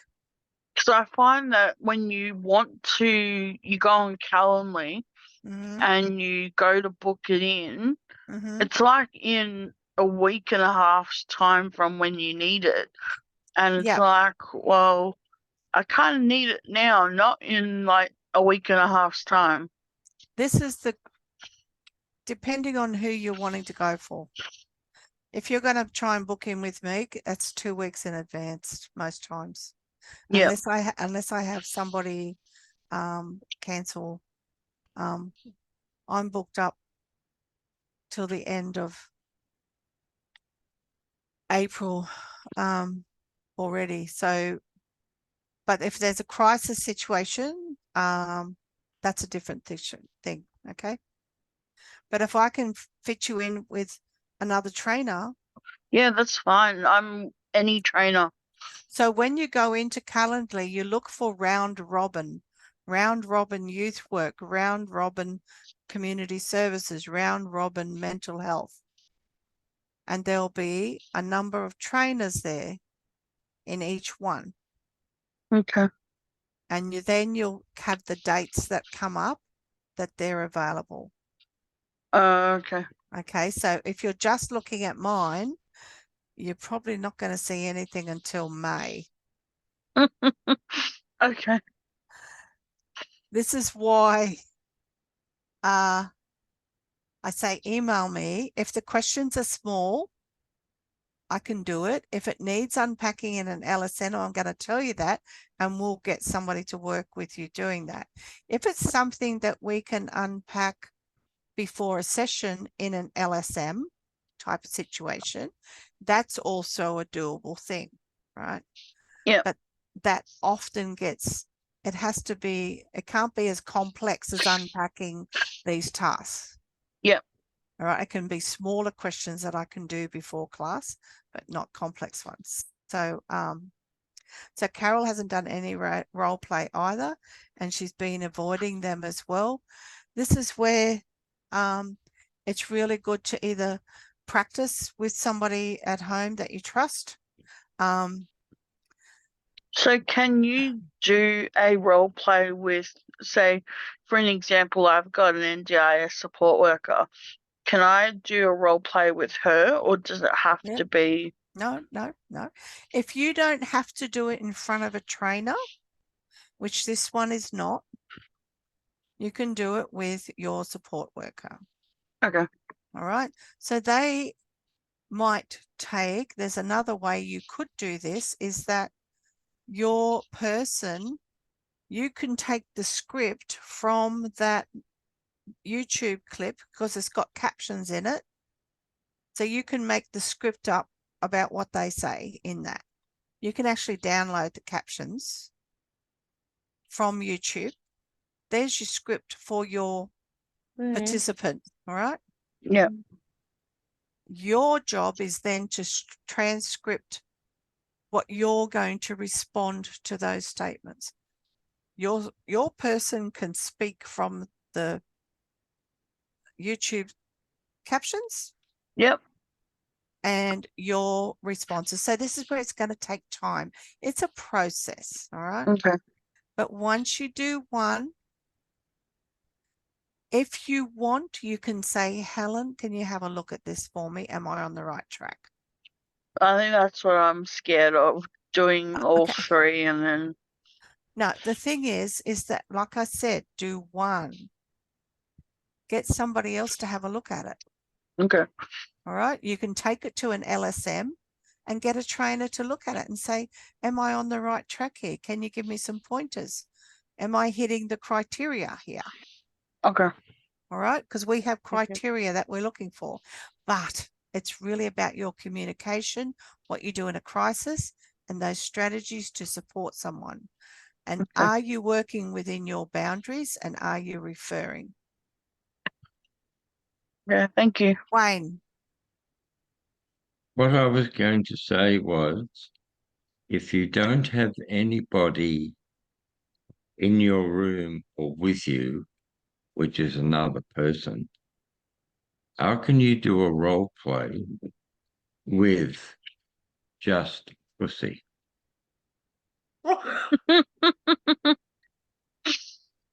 Okay. That was directed at me, wasn't it? Okay. Edwin? Sorry, Helen. Asking the deadline. Was asking for the deadline for all this assessment. How long does it take us to do the assessment?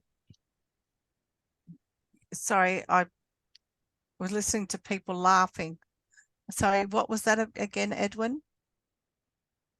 Yeah, I was asking the deadline for the assessment. Oh, okay. When is it? Let me go and check it. I'll find out. Now, always remember too, you can have an extension of time. Okay. Because this one's so big, take the extra time. It's not going to harm. If you don't get an extension, that assessment will just sit there. You don't get a penalty for not doing it on time. All right. But you can ask me for an extension and I can change those dates for you, which more than likely this will need. I'll just let you know when it's due. Let me see. Okay, thank you. Let me see. All right, it's interesting. Task 2 has a due date of never. I've just opened up a learner's file and it's saying due date never. So that's interesting. Let me open up another file. So then they're saying you can do that in your time. Let me have a look what yours says, Edwin.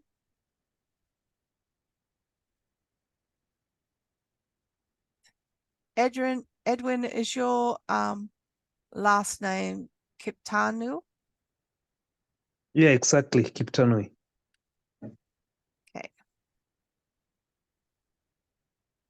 I mean, we actually have 2 Edwins. You wouldn't. It's about getting the right names. Okay, let me.